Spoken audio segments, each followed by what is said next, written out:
To my channel PSC वे। आज इस video में हम मध्य प्रदेश की प्रमुख नदियों के बारे में चर्चा करेंगे। आज एक ही वन शॉट के अंदर हम सभी मध्य प्रदेश की नदियों की चर्चा करेंगे। इससे पहले मैं 4 लेक्चर ला चुका हूं। अगर आपने वो नहीं देखे हों तो आप मेरे चैनल पर विजिट करके वो भी लेक्चर देख सकते हैं। हमें इस पूरी सीरीज में मध्य प्रदेश की जो जीके की परीक्षा धाम पुस्तक आती है उसको मैं पूरा सा MPPSC 2026 के लिए एवं MP की जो भी एग्ज़ाम है सभी के लिए मैं रिवीजन करा रहा हूँ। तो आप मेरे चैनल पर जाकर वो देख सकते हैं। ठीक है, चलिए हम स्टार्ट करते हैं। मध्य प्रदेश की प्रमुख नदियाँ। देखिए, मध्य प्रदेश का जो अपवाह तंत्र है वो कई प्रकार के अपवाह तंत्र यहाँ पाए जाते हैं। जैसे कि गंगा यमुना का अपवाह तंत्र, नर्मदा का अपवाह तंत्र, ताप्ती का अपवाह तंत्र, माही, गोदावरी और महानदी का अपवाह तंत्र। इससे कई बार क्वेश्चन पूछ चुके हैं पेपर में। जो क्वेश्चन पूछे जाते हैं इससे कई बार पूछा जा चुका है। नर्मदा का अपवाह तंत्र भी पूछा जा चुका है। अभी जो सीधे सीधे RTO का या FSO का जो एग्ज़ाम हुआ था उसमें सीधे से पूछा था कि ताप्ती का अपवाह तंत्र कितना है। तो हमें ये बहुत ही महत्वपूर्ण हो जाता है। आज उसमें हम वही महत्वपूर्ण जो इन्फॉर्मेशन है अपनी उसके बारे में चर्चा करेंगे। तो हम पहले से स्टार्ट करते हैं कि नदियों की संरचना के आधार पर या फिर बहुत सारी चीज़ें हैं उनके आधार पर हम सब कुछ देखेंगे इसमें कि कैसी चीज़ें यहाँ ड्राइव होती हैं। ठीक है दोस्तों, अब इसमें देखते हैं हम सबसे पहले मध्य प्रदेश के प्रमुख अपवाह तंत्र एवं उनके क्षेत्रफल। हम सभी चीज़ों को लाइन बाय लाइन देखते चलेंगे। वीडियो थोड़ी लंबी हो जाएगी, इसलिए आप थोड़ा धैर्य बना के रखें, लेकिन एक ही वन शॉट में हम पूरी मध्य प्रदेश की नदियाँ या प्रमुख नदियाँ खत्म कर लेंगे। देखो, सबसे पहले हम चर्चा करते हैं अपवाह तंत्र की। देखो, बाद में नदियाँ पढ़ेंगे हम एक एक से, लेकिन अभी अपवाह तंत्र की बात कर लेते हैं। जैसे ये गंगा यमुना का अपवाह तंत्र, तो यह मध्य प्रदेश का सबसे बड़ा अपवाह तंत्र है। इसकी जो वर्ग किलोमीटर में लंबाई है वो कितनी है हमारे यहाँ पे? 1,83,104। सबसे बड़ा दोनों का मिला के कितना होता है? 1,83,104। इसमें कुछ प्रमुख नदियाँ कौन कौन सी आती हैं?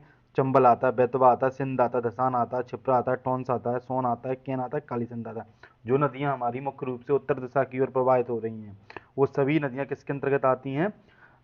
यमुना गंगा या गंगा यमुना अपतंत्र के अंदर। दूसरी बात में हमारा दूसरा सबसे बड़ा है, ये पेपरों में IMP है, इसको कर लेना है। कितना आता है? लगभग 99,000 वर्ग किलोमीटर के आसपास में इसका अपवाह तंत्र है। लेकिन इसका जो मध्य प्रदेश में कितना है? 85,000। मध्य प्रदेश में कितना है? 85,000। अन्य कितना, अन्य कहाँ पर है? तो ये गुजरात वाले क्षेत्र में भी इसका अपवाह तंत्र देखने को मिलता है। प्रमुख नदियाँ कौन सी हैं? तवा, बारना, मान, बरगी, छोटी तवा आदि इसकी प्रमुख अपवाह तंत्र की नदियाँ हैं। जो इसकी सहायक नदियाँ हैं वही सब आ जाती हैं। अगर अगला है हमारा ताप्ती अपवाह तंत्र, जो कितना है? 65,145। कितना है? 65,145। और मध्य प्रदेश में कितना देखने को मिलता है? लगभग 10,000 के आसपास। कितना? टोटल 65 है, लेकिन कितना देखने को मिलता है? लगभग 10,000 के आसपास का। क्यों? क्योंकि जो महाराष्ट्र वाला एरिया है और कुछ गुजरात का क्षेत्र है वहाँ पे इसका अपवाह तंत्र हमारे यहाँ से ज़्यादा देखने को मिलता है। अब आ जाते हैं माही अपवाह तंत्र में। तो इसका कितना है? 38,699 किलोमीटर। और मध्य प्रदेश में कितना मिल देखने को मिलता है? अप्रोक्स 7,000 वर्ग किलोमीटर के आसपास में। कितना? 7,000 वर्ग किलोमीटर के आसपास में। तो हम ऊपर से चले आ रहे हैं। सबसे बड़ा गंगा यमुना हो गया, नर्मदा हो गया, ताप्ती हो गया, और उसके बाद हम माही आ गया। उसके बाद हम देखते हैं हम गोदावरी अपवाह तंत्र, क्योंकि जो वैनगंगा है नीचे वो इसकी सहायक है, तो हमारे यहाँ पे वो ये अपवाह तंत्र बनाती है। तो देखते हैं क्या है। तो लगभग जो गोदावरी का बेसिन है टोटल 23,338 वर्ग किलोमीटर में हमारी जो पेंच, कान्हा, बरदा, बावनथड़ी नदियां हैं। और इसमें देखो इसका विस्तार बैनगंगा नदी से हमारे यहाँ पाया जाता है। किससे पाया जाता है? बैनगंगा नदी से पाया जाता है। तो कोई पूछ ले कि गोदावरी की अपवाह तंत्र की नदियां हमारे यहाँ कौन सी है, तो बैनगंगा होगी। और सबसे छोटा अपवाह तंत्र, सबसे बड़ा तो हमने देख लिया गंगा यमुना वाला है, लेकिन सबसे छोटा वाला किसका है? हमारा महानदी का। जो हमारे पूरब में कुछ छोटी सी नदी हो कोई जाके मिल जाती होगी, वो थोड़ा सी हमारे यहाँ पे भी किसी कृषि क्षेत्रों पे योगदान करती होगी, तो उस वो जाके महानदी मिलती होगी, तो उसी का अपवाह तंत्र इससे मान लिया जाता है। तो सबसे छोटा किसका है? महानदी का, 154 वर्ग किलोमीटर। अब इसमें हम कुछ चीज़ें देख लेते हैं कि जल ग्रहण क्षेत्र क्या होता है, जल विभाजक क्या होता है। देखना, ये विंध्याचल है, ये विंध्याचल बना दिया मैंने, और ये यमुना जी बह रही हैं, और ये यहाँ यहाँ से हमारी नर्मदा जी बह रही हैं। तो ये जो बन गया ना, इसको बोलेंगे जल विभाजक। ठीक है। और उसके बाद में ये जो यमुना जी के जो नदियाँ हैं आसपास में मिल रही हैं, जो पूरा इसका जो एरिया है ना वो है कैचमेंट एरिया। पूरा कितना क्या है? कैचमेंट एरिया, इसी को बोलते हैं अपवाह तंत्र एक तरीके से। देखो, एक अपवाह को दूसरे अपवाह से अलग करने वाली सीमा को क्या कहते हैं, जल विभाजक। तो विंध्याचल जल विभाजक हो गया। जल ग्रहण क्या क्षेत्र होता है, एक विशिष्ट नदी के क्षेत्र में अपना जल बहाकर लाती हैं। ये जो नदियां बहाकर ला रही हैं इसी को बोलते हैं कैचमेंट एरिया। समझ में आ गया ना आपको, ठीक है। अब मुख्य रूप से ये हमारे जो गंगा के जो उपबेसिन है उसमें से कौन सी नदी सबसे ज़्यादा योगदान करती है, तो उसके बारे में हमें बताया गया है। गंगा सबसे बड़ा है मान लिया, लेकिन इसमें ऐसी कौन सी नदी है जो सबसे बड़ा योगदान करती है। देखो वैसे तो यमुना योगदान करती है, क्योंकि यमुना में जो छोटी छोटी नदियां हैं ना हमारी, ये प्रवाह तंत्र के साथ मिल जाती हैं। उसके बाद में दूसरे नंबर पर करती है सोन नदी, क्योंकि हमारे अमरकंटक वाले क्षेत्र से निकल के जा रही हैं। तो उसके बाद में आती है टॉन्स, कितना, लगभग 12,000 वर्ग किलोमीटर के आसपास में।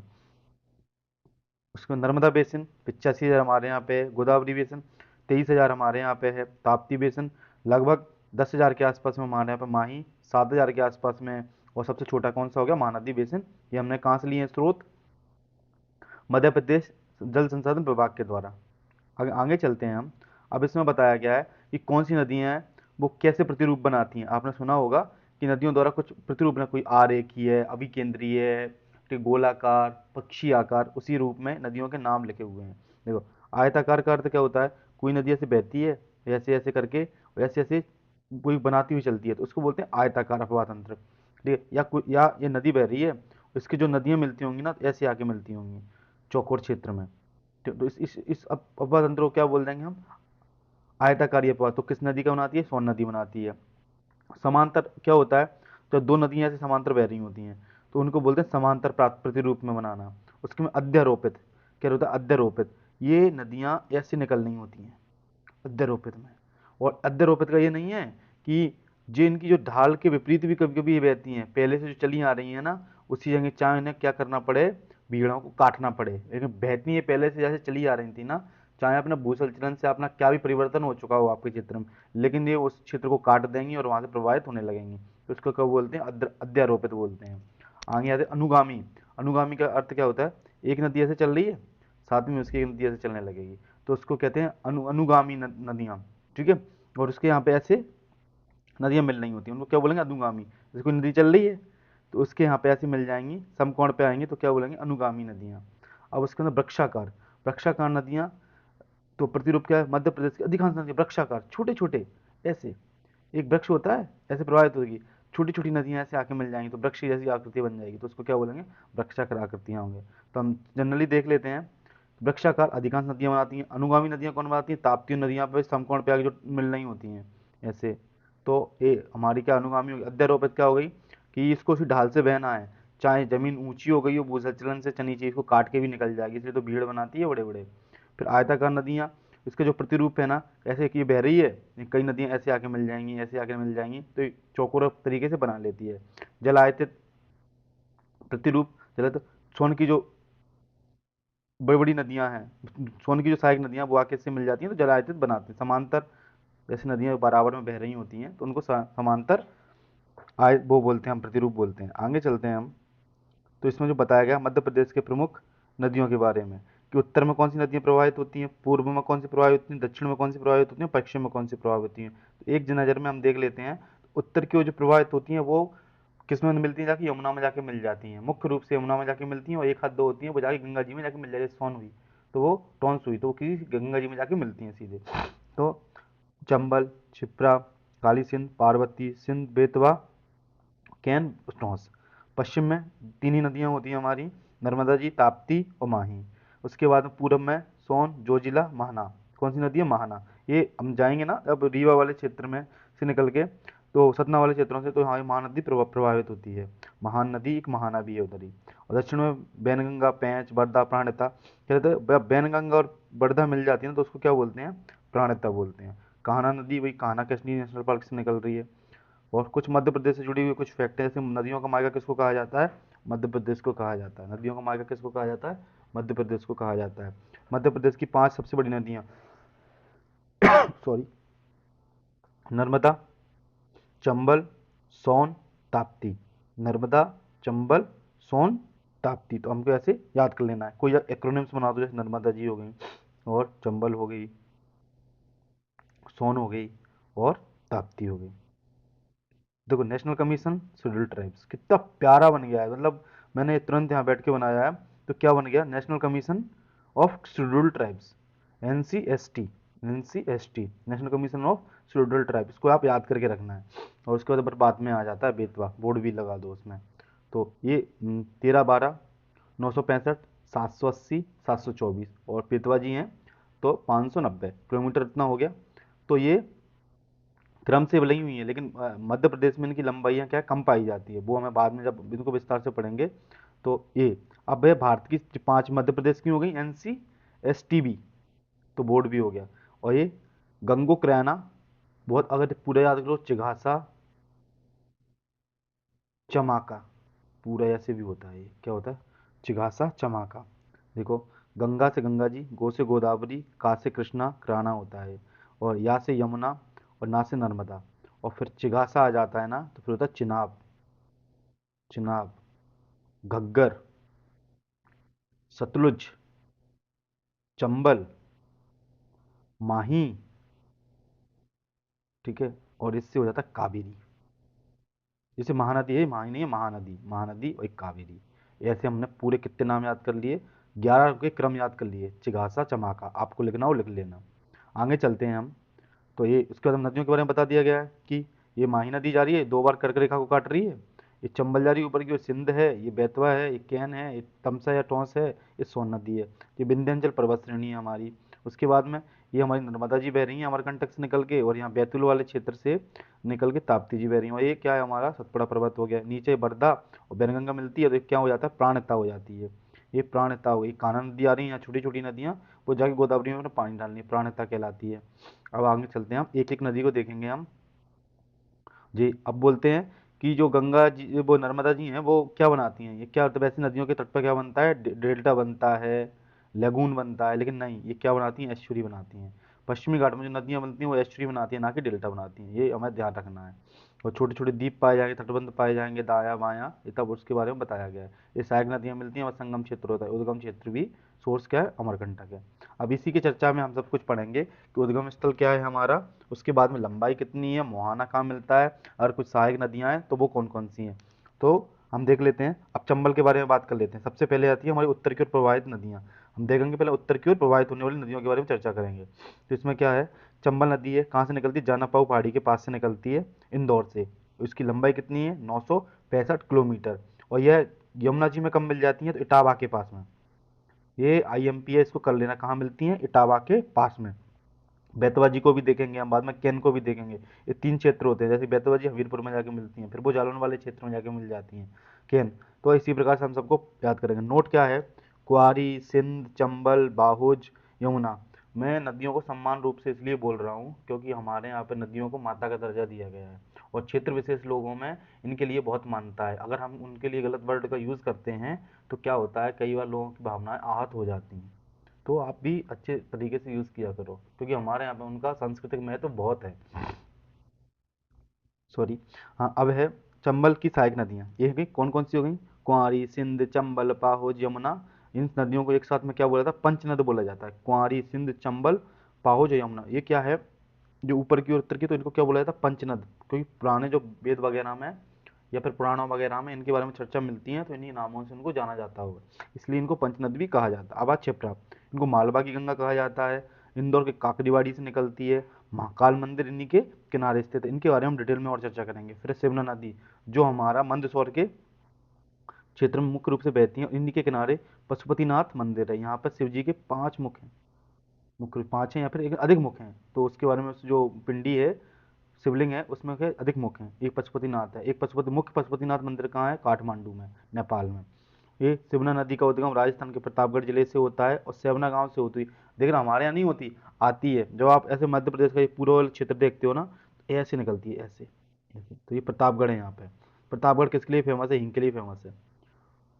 राजस्थान में प्रतापगढ़ और यूपी में हाथरस, ये हिंग के लिए फेमस है। शिवना नदी हो गई। शिवना नदी का जो उद्गम स्थल है, कई बार क्या बताया गया है, जो हिंद अकेडमी है, जो ग्रंथ हिंदी ग्रंथ अकेडमी की पुस्तक आती है, उसमें दौरा रतलाम का पेपलौंदा गांव बताया जाता है। लेकिन कई सोर्सों से ऐसा देखा गया है कि प्रतापगढ़ के सेवना गांव से निकलती हुई पास वाला ही क्षेत्र है। अब आती काली सिंध। काली सिंध बागली ग्राम से निकलती है, देवास के बागली ग्राम से निकलती है, और इसकी जो और जाके किस में मिल जाती है जो बाद में चंबल में जाके मिल जाती हैं। अब है लखुंदर, नेवज व परवान परवान नदियाँ इसकी प्रमुख सहायक नदियाँ। तो पूछ लिया जाता है कई बार कि परवान परवान नदी पेपर में पूछा भी है किसकी सहायक नदी है, तो परवान नदी काली सिंध की सहायक नदी है। आगे जाके जाते हैं पार्वती नदी। तो ये राजगढ़ का जो क्षेत्र है अष्टा, ठीक है, नहीं नहीं सॉरी, जो अष्टा है वो सीहोर वाला क्षेत्र है। हम यहाँ पे क्या है कि डायनामिक्स क्षेत्र भी कुछ लगाया गया था, इसके लिए फेमस था अष्टा।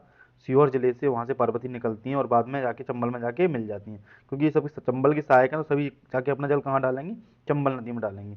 कूनो कूनो पालनपुर से निकलती है, पालनपुर के बीच मध्य से निकलती है, तो उसके मध्य में बसा हुआ है कूनो पालनपुर श्योपुर में जो अवस्थित है। और सीपरी के पठार से ये निकलती है नदी। अब है बनास नदी।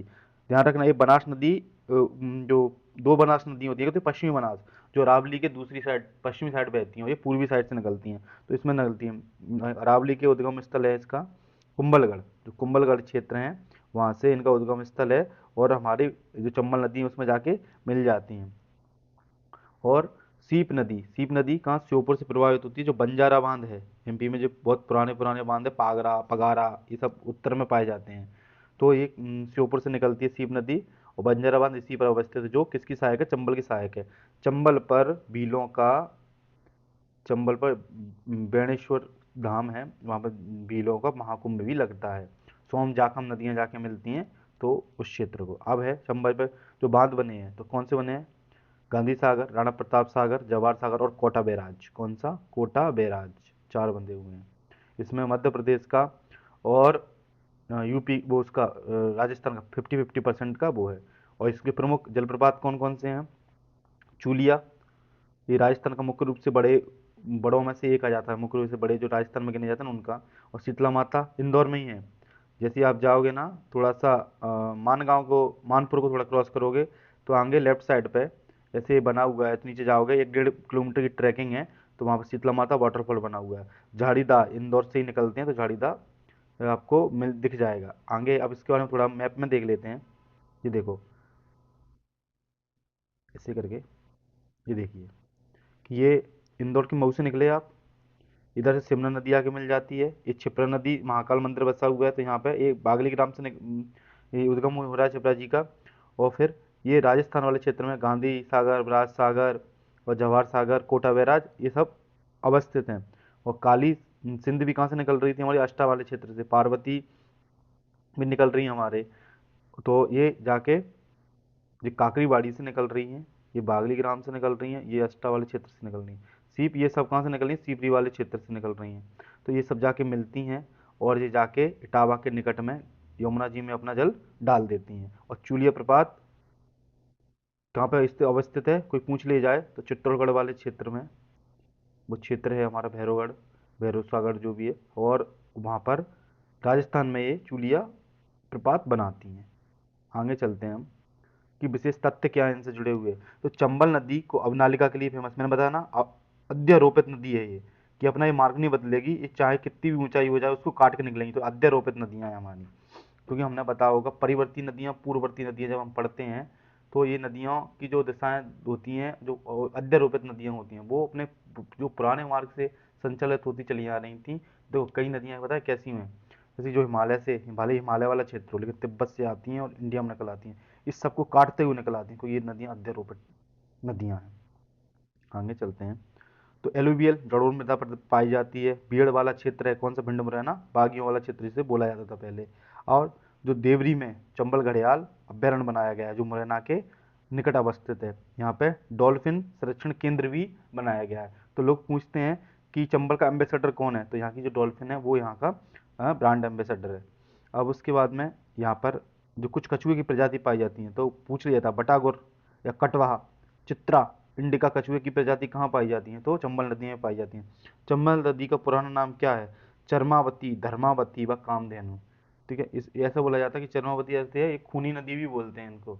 जो चर्म से जो पहले एक समय होता है कोई यज्ञ वज्ञ हुए होंगे तो जो खून था वो इस नदी में प्रवाहित हुआ था, तो इसलिए इसको चरमावती भी कहा जाता है। बनास, देखो मैं पूछ रहा था बनास सीप चंबल एक रामेश्वर त्रिवेणी धाम है जो कहाँ है? राजस्थान के राजस्थान में अवस्थित है। यहीं पे भीलों का कुंभ भी होता है। आगे है कि यहाँ पर कैसे फॉरेस्ट पाए जाते हैं, तो रेवाइन थॉर्न फॉरेस्ट कहाँ, श्योपुर वाले क्षेत्र में पाए जाते हैं। अब यहाँ पे है कुछ एग्जाम हेल्प है कि जहानाबाद पहाड़ी इंदौर से कितनी सारी नदियाँ निकलती हैं, देखो चंबल, नेवर, नेखरी, कारम, चोरल, गंभीर, अंजना, उमरा, सुमरा, उम्रा, सुरमा, ये नदियों का उद्गम स्थल है कौन सी, जनापाव पहाड़ी। जाते रहते हैं, परशुराम शक्तिपीठ बनाई गई है वहाँ पे, तो हम लोग जाते रहते हैं कई बार, लोग वहाँ पे मेला भी लगता है। जी देखो मैं जो बताया था, डॉल्फिन को चंबल का एम्बेसडर भी बनाया गया है। अगले उस पर चलते हैं हम। अगली है हमारी बेतवा नदी। कौन सी नदी है हमारी, बेतवा नदी। अगली है बेतवा नदी। तो उसके बारे में हम पढ़ेंगे कि जो इनको बुंदेलखंड की जीवन रेखा कहा जाता है, और ये निकलती कहाँ से हैं, रायसेन झिरी या कुम्हरा गांव से। ये सबको पता होना चाहिए, और इसको गौरगंज के समीप है, वो भोपाल से नकट वाला ही क्षेत्र है, तो वहाँ से निकलती हैं। मोहाना कहाँ, मैं बताया था आपको, अभी जब मैं मैप में दिखाऊंगा तो आपको सब समझ आएंगे। हमीरपुर जिले में जाके यमुना जी से मिल जाती हैं। लंबाई कितनी है, मध्य प्रदेश में 232 है, टोटल कितनी है 590। ये मध्य प्रदेश की पांचवी सबसे बड़ी नदी है, कौन सी है, पांचवी सबसे नदी। इनकी सहायक नदियाँ बीना, दसान, जामनी और बेतवा नदी पर प्रमुख परियोजनाएं चलाई जा रही हैं। तो कौन कौन सी, सम्राट अशोक या हलाली परियोजना, ये विदिशा में चलाई जा रही है। राजघाट परियोजना, ये मध्य प्रदेश उत्तर प्रदेश के जो ललितपुर जिले में है, कहाँ पर है, ललितपुर जिले में है, ललितपुर में। माती टीला, ये भी मध्य प्रदेश और उत्तर प्रदेश की है, ये भी ललितपुर वाली सीमा में है, झांसी और ललितपुर की सीमा में है। परीक्षा बांध कहाँ है, ये उत्तर प्रदेश में है, ये तो प्रॉपर उत्तर प्रदेश में ही बना हुआ है।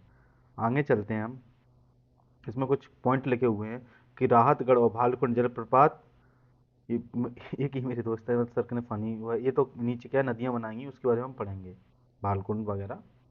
तो अब विशेष तथ्य कौन से हैं कि बेतवा की सहायक नदी बीना है, जो जिसके किनारे जो आंगासोद गांव है, वहाँ पर क्या बीना तेल रिफाइनरी बनाई गई, कब बनाई गई, 2013 में बनाई गई। अभी इसमें अपडेशन हुआ, किसकी सहायता से बनाई गई, ओमान की सहायता से बनाई गई। हमारे मध्य प्रदेश में कितनी तेल रिफाइनरी, केवल एक, कहाँ, आगासौन, बीना। तो इसको याद रखना, सागर जिले में आती है ये। दसान नदी कहाँ से निकलती है उद्गम, क्योंकि दसान इनकी सहायक नदी है, तो कहाँ से निकलती है, रायसेन के बेगमगंज से।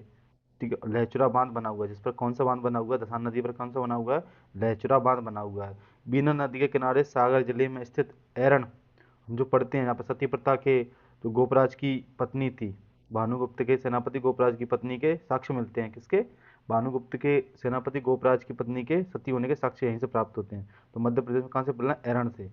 तो बीना नदी के किनारे अवस्थित है। बेतवा नदी के किनारे भोजपुर, विदिशा, चंदेरी, ओरछा ऐतिहासिक शहर किसके लिए फेमस है, पिंडदानों के लिए। जब हमारे पूर्वज का देहांत हो जाता है तो बाद में उनकी अस्थियों को विसर्जन किया जाता है, तो उनके किनारे जहाँ विसर्जन होता है वहीं पे पिंडदान होता है, ऐसे आप कहते हैं हिंदू मान्यताओं में। इससे क्या होता है, उनकी आत्मा की शांति मिलती है। और इसे मध्य प्रदेश की गंगा भी कहा जाता है, क्योंकि मुख्य रूप से हम गंगा नदी में ही अपने पूर्वजों के वो करते हैं। और मुख्य रूप से लोग प्रयागराज जाते हैं, कुछ गया जाते हैं, प्रयागराज जाते हैं, कोई हरिद्वार जाता है, इस प्रकार से लोग जाते हैं। कानपुर जो सभी उन्हीं के किनारे अस्थियों को विसर्जन करते हैं। तो भागवत ने कादम्बरी में और कालिदास ने मेघदूत में बेतवा का वर्णन किया है। कोई पूछ ले तो किन किन दो महाग्रंथों में बेतवा नदी का वर्णन किया गया है, तो भागवत ने अपनी पुस्तक कादम्बरी में, और कालिदास ने अपनी पुस्तक मेघदूत में बेतवा नदी का वर्णन किया है। महाकवि जो केशव दास थे, रसक प्रिया में जो उनकी पुस्तक थी रसक प्रिय, तो उसमें भी उन्होंने बेतवा की महिमा का गान किया है। तो तीन लोग हो गए, भागवत, कालिदास और केशव दास, इनके द्वारा बेतवा के बारे में बताया गया है। बेतवा जो देवगढ़ का किला है ना, देवगढ़ का किला, तो यहाँ पर गुप्त काल में मंदिर बनाया गया था, देवगढ़ का मंदिर। तो इसी को क्या बोला जाता है, बेतवा का आइलैंड भी बोला जाता है, क्योंकि बेतवा नदी इसके चारों तरफ से बना हुआ है, इस चारों तरफ से निकलती है। तो क्या बोलते हैं इसको, बेतवा का आइलैंड भी बोला जाता है। और राहतगढ़, भालकुंड, ये बीना नदी पर सागर में अवस्थित जलप्रपात हैं। तो पूछ ले, राहतगढ़ या भालकुंड जलप्रपात किस नदी पर हैं, तो ये है बेतवा नदी पर। बेतवा के किनारे शहर मैंने आपको बताई दिए। ओरछा में बेतवा को शैतधारा के नाम से बोला जाता है, किसके नाम से बोला जाता है, शैतधारा। अब तो क्या बहुत अच्छे से टूरिज्म डेवलप हो रहा है वहाँ पे, आप जाओगे तो अच्छा है। और वो भी मूवी आई थी शायद, स्त्री टू आई थी, कटे सर वाले का जो आतंक था, तो वो शूटिंग में जो दृश्य दिखाए गए हैं, तो कहाँ के दिखाए गए हैं, वो यहीं के दिखाए गए हैं। या भूल भुलैया आई थी, सॉरी, भूल भुलैया 2 आई थी, तो इस वहाँ पे दृश्य इसी के दिखाए गए हैं मुख्य रूप से। अब आगे चलते हैं हम इसकी मुख्य मुख्य वो है हमारे लिए इम्पोर्टेंट पॉइंट। पहले हम इसको देख लेते हैं कि मैप में। तो कुम्हरारा गांव से, रायसेन से इनका क्या हो रहा है, उद्गम हो रहा है। भोजपुर, सांची, विदिशा, चंदेरी, ये हमीरपुर में जाके ये यमुना जी से मिल जाती हैं। यहाँ से और यहाँ तक हम उसके बाद में इनकी सहायक नदियाँ बीना, जामनी, दसान, मुख्य रूप से सीधे हाथ से जाके नदियाँ मिल रही हैं इनसे। और परियोजनाएं बनी हुई हैं कौन सी, सम्राट अशोक परियोजना, राजघाट परियोजना, माता टीला परियोजना, और परीक्षा बांध बना हुआ है। राजा परीक्षित हुआ करते थे, उन्हीं के नाम पर इसका नाम परीक्षा बांध किया गया, परीक्षा।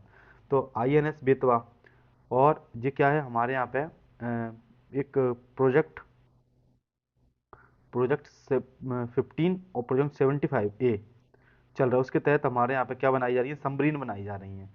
ठीक है, 75A और प्रोजेक्ट 15 या 17, उसके तहत हमारे यहाँ पे क्या बनाई जा रही है, वो बनाई जा रही है क्या, सबमरीन बनाई जा रही हैं। तो उसमें जो ब्रह्मपुत्र श्रेणी द्वारा निर्देशित मिसाइल फ्रिगेट्स INS बेतवा का 2004 में नौसेना में शामिल किया गया था। उसका मतलब ये है कि नाम दे दिए जाते हैं। उसके बाद में मध्य प्रदेश की बेतवा नदी के नाम पर रखा गया। 1988 में मालदीव में लोकतांत्रिक रूप से जब चुनी गई, तो हमने ऑपरेशन कैक्टस जो हुआ था, क्योंकि उस वहाँ पर क्या है कि वो हो गया था, सत्ता परिवर्तन हो गया था, तो ऑप्शन कैक्टस में हमने INS बेतवा का प्रयोग किया था। और साथ में लेबनान, जो 2006 में लेबनान का जो गृह युद्ध हुआ था, संघर्ष हुआ था अपनों आपस में, तो भारतीयों को फंसा निकालने के लिए भी INS बेतवा का प्रयोग किया था हमने। किसका किया था, INS बेतवा का किया था। और इसे क्या 2016 में मुक्त कर दिया गया, क्या कर दिया गया, सेवा से मुक्त कर दिया गया। समझ में आ गई। INS Betwa Indian naval ship है हमारा, ये Indian naval ship INS Betwa. उसका प्रयोग हमने कहाँ कहाँ किया, लेबनान में फंसे हुए लोगों को बाहर निकालने के लिए। 1988 में मालदीव में जो लोकतांत्रिक सरकार चुनी गई थी, तो उनकी मदद करने के लिए ऑपरेशन कैक्टस चलाया गया था। एक पेपर में पूछा भी जाता, ऑपरेशन कैक्टस किसके लिए चला गया था, तो मालदीव में जो लोकतांत्रिक सत्ता की स्थापना करने के लिए, तो हमारे द्वारा क्या चलाया गया था, ऑपरेशन कैक्टस, और उनकी मदद करने के लिए। और साथ में लेबनान में फंसे हुए 2006 में ऑपरेशन सुकून, कौन सा ऑपरेशन चला गया था, ऑपरेशन सुकून, तो उसमें भी इसका प्रयोग किया था। 2016 में इसको सेवा मुक्त कर दिया था। आगे है हमारी नदी सिंध नदी। तो सिंध नदी उद्गम स्थल देख लिया था सिरोंज, विदिशा के जो सिरोंज है उस जगह से। सिरोंज क्या था, सुनील टप्पा हमने राजस्थान को सौंप दिया, और राजस्थान की सिरोंज तहसील को हमने अपने यहाँ पे मिला लिया था जब हमारा पुनर्गठन हो रहा था। इससे पहले मैं ये बता चुका हूँ आपको। तो सिंध नदी का उद्गम जो गोपतीलाई लटेरी तहसील, क्योंकि गोपित लाई लटेरी तहसील सिरोंज के समीप। और एक देखो, या तो सिरोंज पूछ लेगा वो, या फिर कहाँ पूछेगा, लटेरी तहसील। लटेरी तहसील से कौन सी नदी निकलती है, तो सिंध नदी निकलती है हमारी। इसकी लंबाई कितनी है, 470 किलोमीटर है। और ये कहाँ पर मिल जाती है, जालौन के निकट यमुना जी में मिल जाती है। कहाँ पर मिल जाती हैं, जालौन के निकट यमुना जी में मिल जाती है सिंध नदी। इसमें थोड़ा मुझे डाउट है कि हाँ, शायद जालौन के निकट मिल जाती हैं। कहाँ पे, यमुना जी में जाके जालौन के निकट मिल जाती हैं। और इनकी सहायक नदियाँ कौन सी हैं, कुंवारी, मऊवर, पाहुज और चौपन। कौन सी, कुंवारी, मऊवर, पाहुज, चौपन, छोटी छोटी बहुत सारी नदियाँ मिलेंगी, इसलिए तो नदियों का मायका मध्य प्रदेश को कहा जा रहा है। और इस पे जो पाए जाते हैं, सीपी में मोहनी सागर, ठीक है, इसका नाम अटल सागर भी कर दिया है अब, अटल सागर भी हो गया है। और सॉरी, मोहनी सागर अलग है, जो मड़ीखेड़ा डैम है ना, उसका नाम अटल सागर कर दिया है शिवपुरी में। और गोपी कृष्णा बांध जो चौपन नदी में गुनाम में अवस्थित है, मोहनी सागर है शिवपुरी में, मड़ीखेड़ा है जिसका नाम अटल सागर कर दिया है, और गोपी कृष्णा बांध जो चौपन नदी गुनाम में अवस्थित है, वो इसी नदी के किनारे, या इसकी जो चौपन नदी इसकी क्या है, सहायक नदी है। अब विशेष तथ्य क्या है कि रतनगढ़ व सनकुआ जो दतिया वाला क्षेत्र है ना, सनकुआ का मेला आपने सुना होगा, कहाँ लगता है, दतिया में लगता है। और रतनगढ़, माँ रतनगढ़ वाली पीले वस्त्रधारी माता, तो वो रतनगढ़ वाली मैया इन्हीं के किनारे अवस्थित हैं। और मंदिर उनका सिंधु नदी गुना और अशोकनगर के मध्य सीमा का विभाजन करती हैं। और सिंधु नदी में सकर मछली पाई जाती है। पूछ लिया जाता है कि मध्य प्रदेश में सकर मछली किस नदी के अंतर्गत पाई जाती है, सकर मछली सिंधु नदी में पाई जाती है। कुंवारी नदी का उद्गम कहाँ से होता है, शिवपुरी से होता है, बैराट तहसील से। कुंवारी नदी कहाँ से निकलती है, तो वहाँ से निकलती है, कहाँ से, शिवपुरी से निकलती है। देखो, देवपुरा शिवपुरी से कुंवारी नदी आके यहाँ पे मिल जाती हैं। और ये लटेरी तहसील से हो रहा है, लटेरी तहसील गुप्ती तलाई से, कहाँ पे है ये, सिरोंज के पास विदिशा में। यहाँ से गुना और अशोकनगर के मध्य में सीमा का निर्धारण कर दिया। ये मड़ीखेड़ा शिवपुरी में बन गया, मोहनी सागर भी शिवपुरी में बन गया, और ग्वालियर व दतिया की सीमा होते हुए ये कहाँ जाती है, और ये भिंड वाला क्षेत्र होती है, जालौन में जाके मिल जाती है। साथ में जो पाहुज नदी है, जो झांसी से बद्योरा, झांसी से निकल रही है, और पाहुज नदी भी जाके इसमें मिल जाती हैं, और ये यहाँ पर जालौन में यमुना नदी में मिल जाती हैं। इटावा में हमारी चंबल मिल रही है, उसके बाद हमीरपुर में हमारी बेतवा जी मिल रही हैं, और सिंध मिल रही है जालौन में जाके। यहाँ तक समझ में आ गया आपको? आगे चलते हैं अब है केन नदी। केन नदी तो ये बांदा में जाके यमुना जी से मिलती हैं। ध्यान रखना, बांदा में जाके। इनका उद्गम स्थल कहाँ है? कैमूर पहाड़ी, कटनी। कहाँ है? कैमूर पहाड़ी, कटनी। साथ में इनकी लंबाई कितनी है? 427 है टोटल, और मध्य प्रदेश में कितनी है? 292 किलोमीटर। सहायक नदियाँ कौन सी हैं? सोनार, गुथिन, श्यामली। देखो आपको है ना, सबसे पहले हमारा पॉइंट होगा कि प्रमुख प्रमुख नदी देखना, लंबाई क्या है, विशेषताएं क्या है। जब ये आपको अच्छे से याद हो जाए ना, फिर हमें देखना है इनकी मुख्य सहायक नदियाँ, और फिर सहायक नदियों के बारे में भी हम धीरे धीरे आगे चर्चा करेंगे थोड़ा थोड़ा, ठीक। और उसके बाद में उर्मिल नदी। उर्मिल नदी किसकी सहायक नदी है? केन नदी की। बेबस व चंद्रताल, जो उर्मिल है ना, जिसमें मैं उसको अपने को अच्छे से याद करना है। पूछ रहा था ग्रेटर गंगू परियोजना किस नदी पर है? तो केन नदी पर है। किन जिलों में है? तो पन्ना छतरपुर में है। रनकुआ, अगर रनगुआ कहाँ पे है? छतरपुर में है। उर्मिल छतरपुर में है।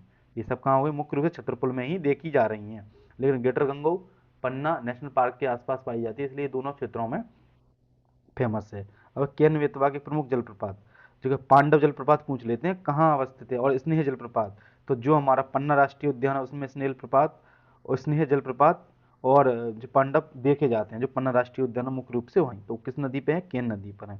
कुछ प्रमुख तथ्य देख लेते हैं इनसे जुड़े हुए। तो प्रमुख तथ्य हैं, केन नदी का पुराना नाम शक्तिमती, क्योंकि जो यहाँ पर जो क्षेत्र था ना बिंद शक्ति वाला, तो इसी इसका नाम शक्तिमती कर दिया गया। हमने बाद में ही पढ़ा होगा कि बिंद शक्ति की, बकाटक राजवंश की स्थापना होती है इसी क्षेत्र में, ठीक है। तो वहाँ का बिंद शक्ति शासक था, सुक्तिमती उनकी राजधानी थी, ठीक है। बकाटक राजवंश की राजधानी क्या थी? सुक्तिमती, इसलिए इस क्षेत्र को सुक्तिमती इनका नाम ले लिया गया। केनास, कर्णावती भी इनको कहा जाता है।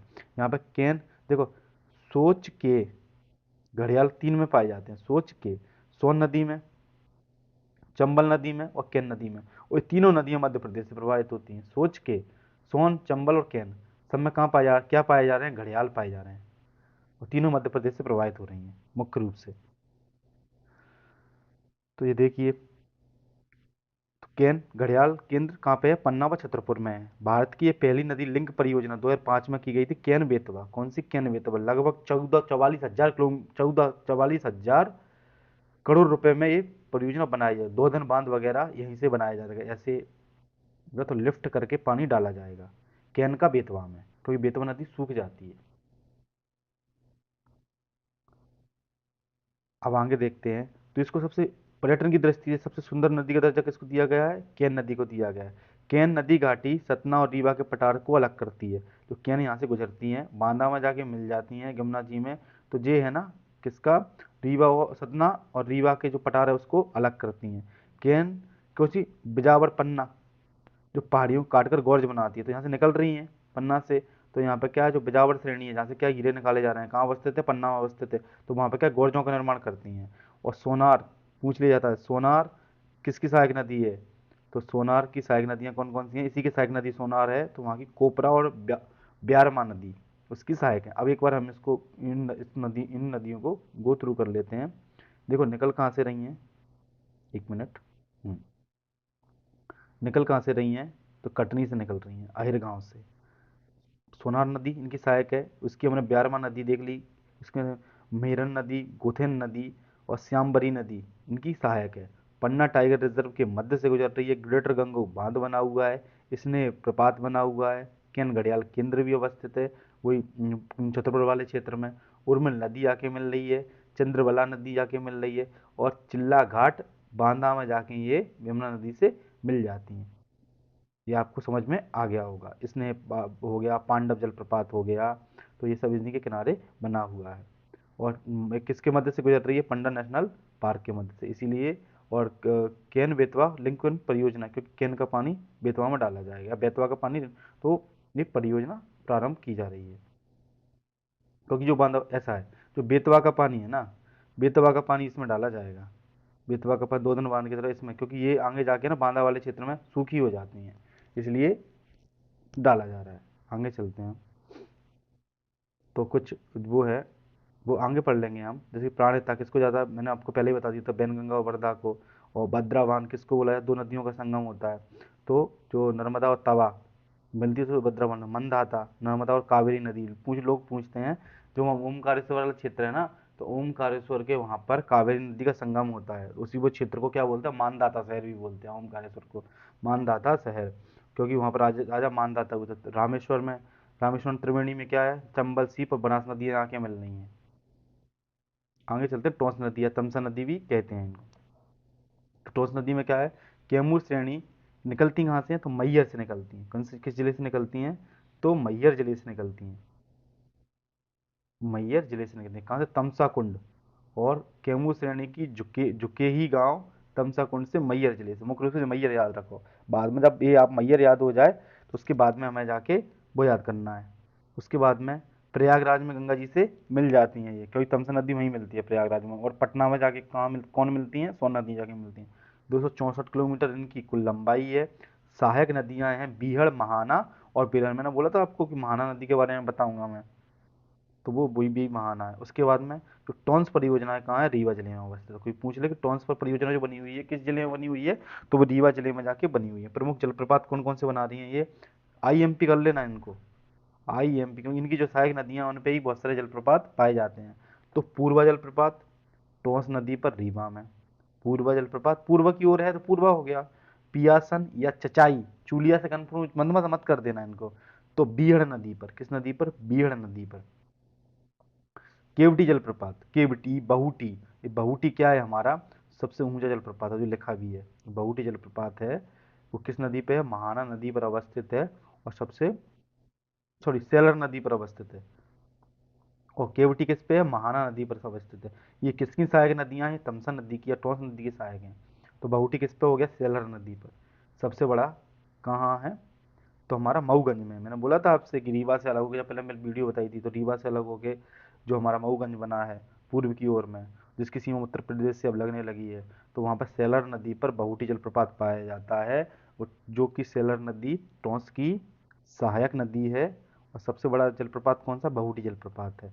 केवटी रीवा जिले में है, महाना नदी पर। और क्या, बिंडम या बिंधम जलप्रपात कहाँ है, मिर्जापुर में। किस नदी पर, टोंस नदी की सहायक नदी पर। टोंस की सहायक नदी द्वारा निर्मित होता है। अब कुछ कंफ्यूजन पॉइंट क्या है कि बहुत सारी नदियों के लगातार पॉइंट हैं, कि टोंस नदी हमारे यहाँ से भी बहती है, और जब ऊपर की ओर जाओगे ना तो वहाँ पर भी बहती हैं। तो देखो वही बताया गया, एक नदी उत्तराखंड में यमुना की सहायक नदी है, दूसरी हमारे मध्य प्रदेश में टोंस बहती है। मंदाकिनी नदी, जब गंगा जी शुरुआत में आती है ना, तो जब अलकनंदा और मंदाकिनी का देवप्रयाग में मिलन होता है, तो उसको ही क्या क्या बोलते हैं, वो गंगा जी बोला जाता है। और एक नदी मंदाकिनी, चित्रकूट जाओगे ना तो मंदाकिनी नदी है वहाँ पे, एक नदी वहाँ पे होती है। तो बनास नदियाँ, तो राजस्थान में एक तो चंबल की बनास सहायक है, और दूसरी हमारी एक छोटी सी सींधी में भी प्रवाहित होती है, कावेरी नदी। एक तो हमारी क्या है, ओमकारेश्वर में कावेरी नदी प्रवाहित हो रही है, और एक जो हमारे नीचे, जो हमारे भारत की 11वीं सबसे बड़ी नदी है, वो कावेरी नदी है, 724 जिनकी लंबाई है। तो वो हमारे दक्षिण में प्रवाहित होती हैं। अब उसके बाद में हम यहाँ पे तमसा नदी के बारे में जान लेते हैं, कि जो तमसा नदी है हमारी, तो उस कहाँ से निकल रही है और कहाँ की ओर जा रही है। देखो, उद्गम कहाँ से हो गया, आमरपाटन, अमर तहसील है ये सतना की, आमरपाटन से ये जाके यहाँ पे मिल जाती है, कहाँ पे, गंगा जी में, प्रयागराज में। उसके बाद में इनकी जो सहायक नदियाँ देखो आप, बिछिया नदी, ठीक है। सेलर नदी कहाँ से निकल रही है, मऊगंज से। खेराकंदा से निकल रही है बिछिया नदी। उसके बाद सोनभद्र से निकल रही है बेलन नदी, जो इनकी सहायक नदियाँ हैं।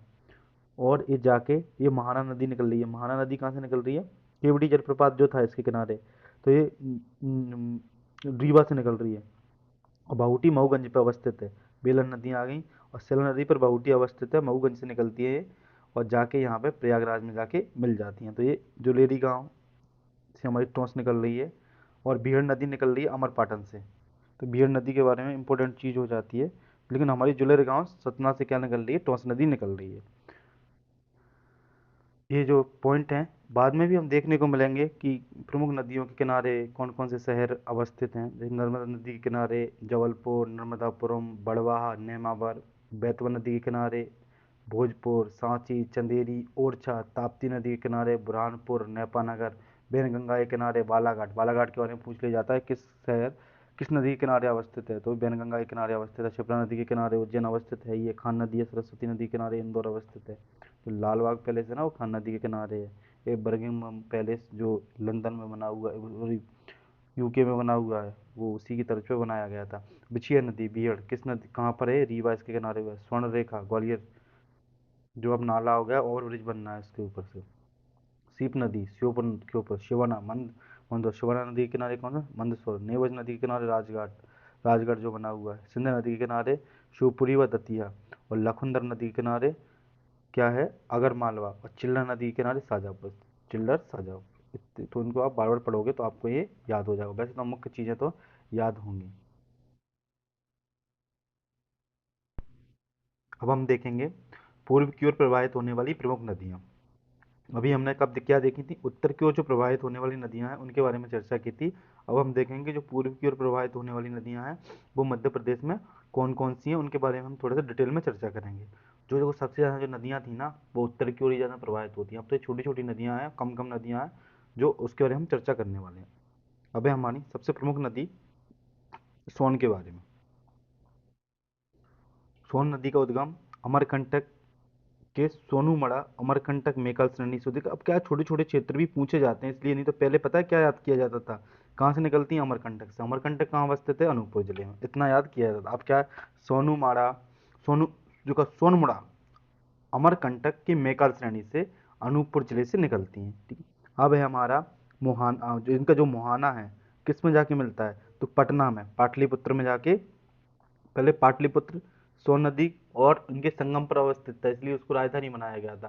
क्योंकि जो आक्रमण करते थे ना, तो इन नदियों के किनारे आक्रमण करना आसान नहीं होता था, और किला क्या है, सुरक्षित बना रहता था। इसलिए उसको पहले राजधानी इसी कारण से बनाई जाती थी। या तो पहाड़ों पर बनाई जाएंगी, या फिर ऊंचाई पर बनाई जाए, पहाड़ों पर नहीं ऊंचाई पर हो गया, या फिर जल के आसपास बनाई जाएंगी, तो क्या शत्रु आसानी से आक्रमण नहीं कर पाता था। इसलिए कहाँ पे, पटना में जाकर निकट होती है। 780 किलोमीटर इसकी क्या है, लंबाई है। और इस पर जो अगर परियोजना भी बनाई गई है ना कोई, तो वो उस पर किसका बाद में पता चलेगा कि किसका होगा, तो 3 राज्यों का। वो देखो बाण सागर परियोजना जो बनाई गई है ना, तो मध्य प्रदेश, बिहार और उत्तर प्रदेश, इन तीनों का है। 50% हम लोग लेते हैं, और फिर और उन लोगों को 25-25% उन लोगों को मिल जाता है इसमें। इनकी सहायक नदियाँ कौन कौन सी हैं, जोहिला, जरवरी, बनास, गोपद और यंत। अभी मैंने पढ़ा, ये एक बनास तो वहाँ से आ रही है, और एक हमारे ये उमरिया वाले क्षेत्र में छोटी सी एक नदी बह रही है, तो वो भी सिंधी वाले क्षेत्र में, तो वो उसका नाम भी क्या है, बनास है। प्रमुख बांध कौन से हो गए, बाणसागर बांध देवलोंद में शहडोल में अवस्थित है, जो मध्य प्रदेश, बिहार और उत्तर प्रदेश की संयुक्त परियोजना है। सोन नदी की सहायक कौन सी है, रेहंद। इस पर क्या है, गोविंद बल्लभ पंत परियोजना भी संचालित हो रही है। कौन सी नदी है इनकी, जो रेहंद नदी है, सहायक पर उस पर गोविंद बल्लभ पंत परियोजना संचालित हो रही है। विशेष पॉइंट क्या है कि सोन नदी, मैंने बोला ना, सोच के घड़ियाल, सोच के यहाँ तीनों पर, सोन, चंबल और कैन, यहाँ तीनों पर घड़ियाल संरक्षण अभ्यारण्य बनाए गए हैं। और ये कहाँ है, सीधी और शहडोल की सीमा पर अवस्थित है। और सोन नदी को प्राचीन नाम क्या बोला था, नंद नदी, क्योंकि आपको था नंदवंश इधर बना हुआ था, तो उसी के नाम पर इसको क्या बोला जाता था, नंदवंश, नंद नदी भी बोला जाता है। बाण सा जो हमारे कवि हुआ करते थे, बाण भट्ट, बांग भट्ट, उनके नाम पर यहाँ पर जो परियोजना चलाई जा रही है उसको क्या बोलते हैं, बाण सागर बोलते हैं। आगे चलते हैं। वही बाण भट्ट अपनी आयु से प्रथम 14 वर्ष सोन नदी के तट पर बिताए थे, इसलिए उनके सम्मान में इस क्षेत्र का नाम दे दिया गया। और जो सरसी द्वीप किस पर बना हुआ है, सरसी द्वीप है, जो बांध है, बाण सागर बांध, उसी पर अवस्थित है। वाल्मीकि नारायण में बाल कुंड, जो बाल कांड था ना, भगवान राम के जन्म का और उनकी शिक्षा दीक्षा का, बाल कांड में सोन नदी को क्या बोला गया है, सुबह गदी भी कहा गया। क्या बोला गया, सुबह गदी भी बोला जाता है। कालिदास के रघुवंश में भी इसका वर्णन मिलता है। जिस प्रकार से हमारी केशव दास, बाणभट्ट और महाकवि कालिदास ने बेतवा का वर्णन किया था, उसी प्रकार से वाल्मीकि रामायण में और कालिदास के रघुवंशम में, क्योंकि ये बालकांड रघुवंश मतलब भगवान राम के वंशजों के बारे में वर्णित है, दोनों में ही सोन नदी के बारे में बताया गया है। अब देख लेते हैं हम कि सोन नदी का उद्गम और उनकी मुख्य नदी हमारी ये है। कहाँ से निकल रही है, कि अमरकंटक श्रेणी से, अनूपपुर से क्षेत्र से, उनकी सहायक नदी जोजिला नदी, क्योंकि जो ये क्षेत्र है ना यहाँ से ऐसे निकलती 3 नदियाँ निकलती हैं, ये 2 ऊपर की ओर हो गई, यहाँ से नर्मदा जी जा रही हैं, क्योंकि पूरा ये है आरेखीय क्षेत्र है तरीके का, आरेखीय क्षेत्र वहाँ से ये निकल रहे हैं। आरेखीय क्षेत्र क्या होता है, एक ऊंचाई वाला क्षेत्र होता है, यहाँ से नदियाँ ऐसे ऐसे निकल रही होती हैं। तो जरवाही इनकी सहायक नदियाँ, बनास इनकी सहायक नदियाँ, गोपद इनकी सहायक नदियाँ, रेहंद इनकी सहायक नदियाँ, जिस पर रेहंद सागर बल्लभ गोपाल वल्लभ पंत सागर परियोजना बनी हुई है, कन्हेर इनकी सहायक नदियाँ, और जाके पटना के निकट जाके गंगा नदी में मिल जाती हैं। आगे हमारी देखो मुख्य एक ही नदी थी पूर्व की ओर में, जबकि हम वो वो कितनी पढ़ रहे थे उत्तर में, अब आएंगे हमारी पश्चिम की ओर प्रवाहित नदी। इसमें मुख्य रूप से 3 नदियां पढ़ेंगे हम, ताप्ती पढ़ेंगे, नर्मदा जी पढ़ेंगे, और माही नदी पढ़ेंगे। 3 नदियां पढ़ेंगे हम। अब देखते हैं, इसमें सबसे पहली नदी है माही नदी। उद्गम कहाँ हो रहा है, सरदार मिंडा गांव। देखो पहले सरदारपुर झाड़ याद करना है, और फिर उसके बाद जैसे आपको वो याद हो जाए 1-2 रिवीजन के बाद में, फिर क्या याद करना है हमको, मिंडा गांव याद करना है। ऐसे नहीं कि एकदम से हम कुछ पढ़ ले। तो क्या है ये मिंडा गांव, सरदारपुर में। उसके बाद में कहाँ प्रभावित होती है, 3 राज्यों में, एमपी, राजस्थान और गुजरात, 3 में प्रभावित होती है, और जाके कहाँ गिर रही है ये, खंबात की खाड़ी में जाके गिर जाती हैं। लंबाई कितनी है, 583 किलोमीटर। प्रमुख सहायक नदियाँ कौन सी हैं, सोम, चाप, अनास व जाखम। सोम, चाप, अनास व जाखम। परियोजनाएं कौन कौन सी हैं, जमुना बजाज सागर परियोजना व कडाना बांध। देखो एक कडाना बांध हो गया, और ये जो बजाज सागर है, माही बजाज सागर, ये परियोजना। और एक कर्क रेखा निकल रही है, देखो ये कि यहाँ एक तो यहाँ काट दिया कर्क रेखा को, और एक यहाँ काट दिया, 2 बार काटती हैं। इससे पहले ही बता चुका हूँ, और भी नदियाँ हैं। एक है अनास नदी भी सहायक है, मोरन नदी भी है, सोम नदी भी है, इनकी सहायक। ये जाखम आ गई, ये बेणेश्वर धाम, सॉरी माफ़ करना, जो मैंने पहले बताया आपको कि रामेश्वर धाम नहीं, बेणेश्वर धाम पे है। जब सोम, जाखम और माही नदी मिलती है, यहाँ बीलों का कुंभ लगता है, यहाँ भीलों का कुंभ लगता है। आगे शायद हमें देखने को मिलेगा। तो कड़ाना बांध कहाँ है, गुजरात में अवस्थित है। और जमुना बजाज सागर कहाँ बना हुआ है, राजस्थान में है। ये कर्क रेखा को 2 बार काटती है।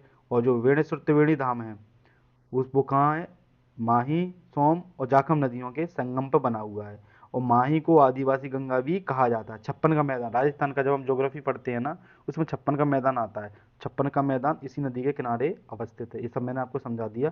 आगे चलते हैं हम, आते हैं, अब आता हमारा प्रमुख नदी। सबसे प्रमुख नदी एमपी के, सबसे ज़्यादा क्वेश्चन इसी माँ नर्मदा के से ही पूछे जाते हैं।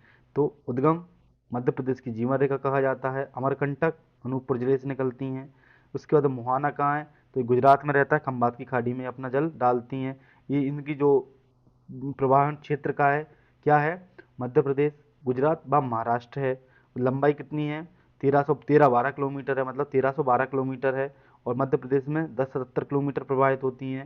ठीक है, संपूर्ण जो वो क्षेत्र था उसका कितना था, लगभग 99,000 वर्ग किलोमीटर था, जिसमें से 85,000 वर्ग किलोमीटर मध्य प्रदेश में प्रवाहित होती थी। और जिसमें से 87% मध्य प्रदेश में उनका प्रवाह क्षेत्र, 11% गुजरात में और 2% महाराष्ट्र में है। ये बात हो गई हमारी। इनकी सहायक नदियाँ, ऐसे नर्मदा जी प्रवाहित हो रही हैं, तो बाएं हाथ से नीचे की ओर से दक्षिण से 22 नदियाँ आती हैं, और उत्तर से 19 नदियाँ आती हैं। तो ऐसे लिख लो, नीचे से बाएं, मतलब जब दिशा इधर की होती है तो बायां हाथ ये वाला होता है। तो बाईं ओर से कितनी आ रही हैं, ये 22 नदियाँ आ रही हैं, और दाईं ओर से कितनी आ रही हैं, तो 19 नदियाँ आ रही हैं।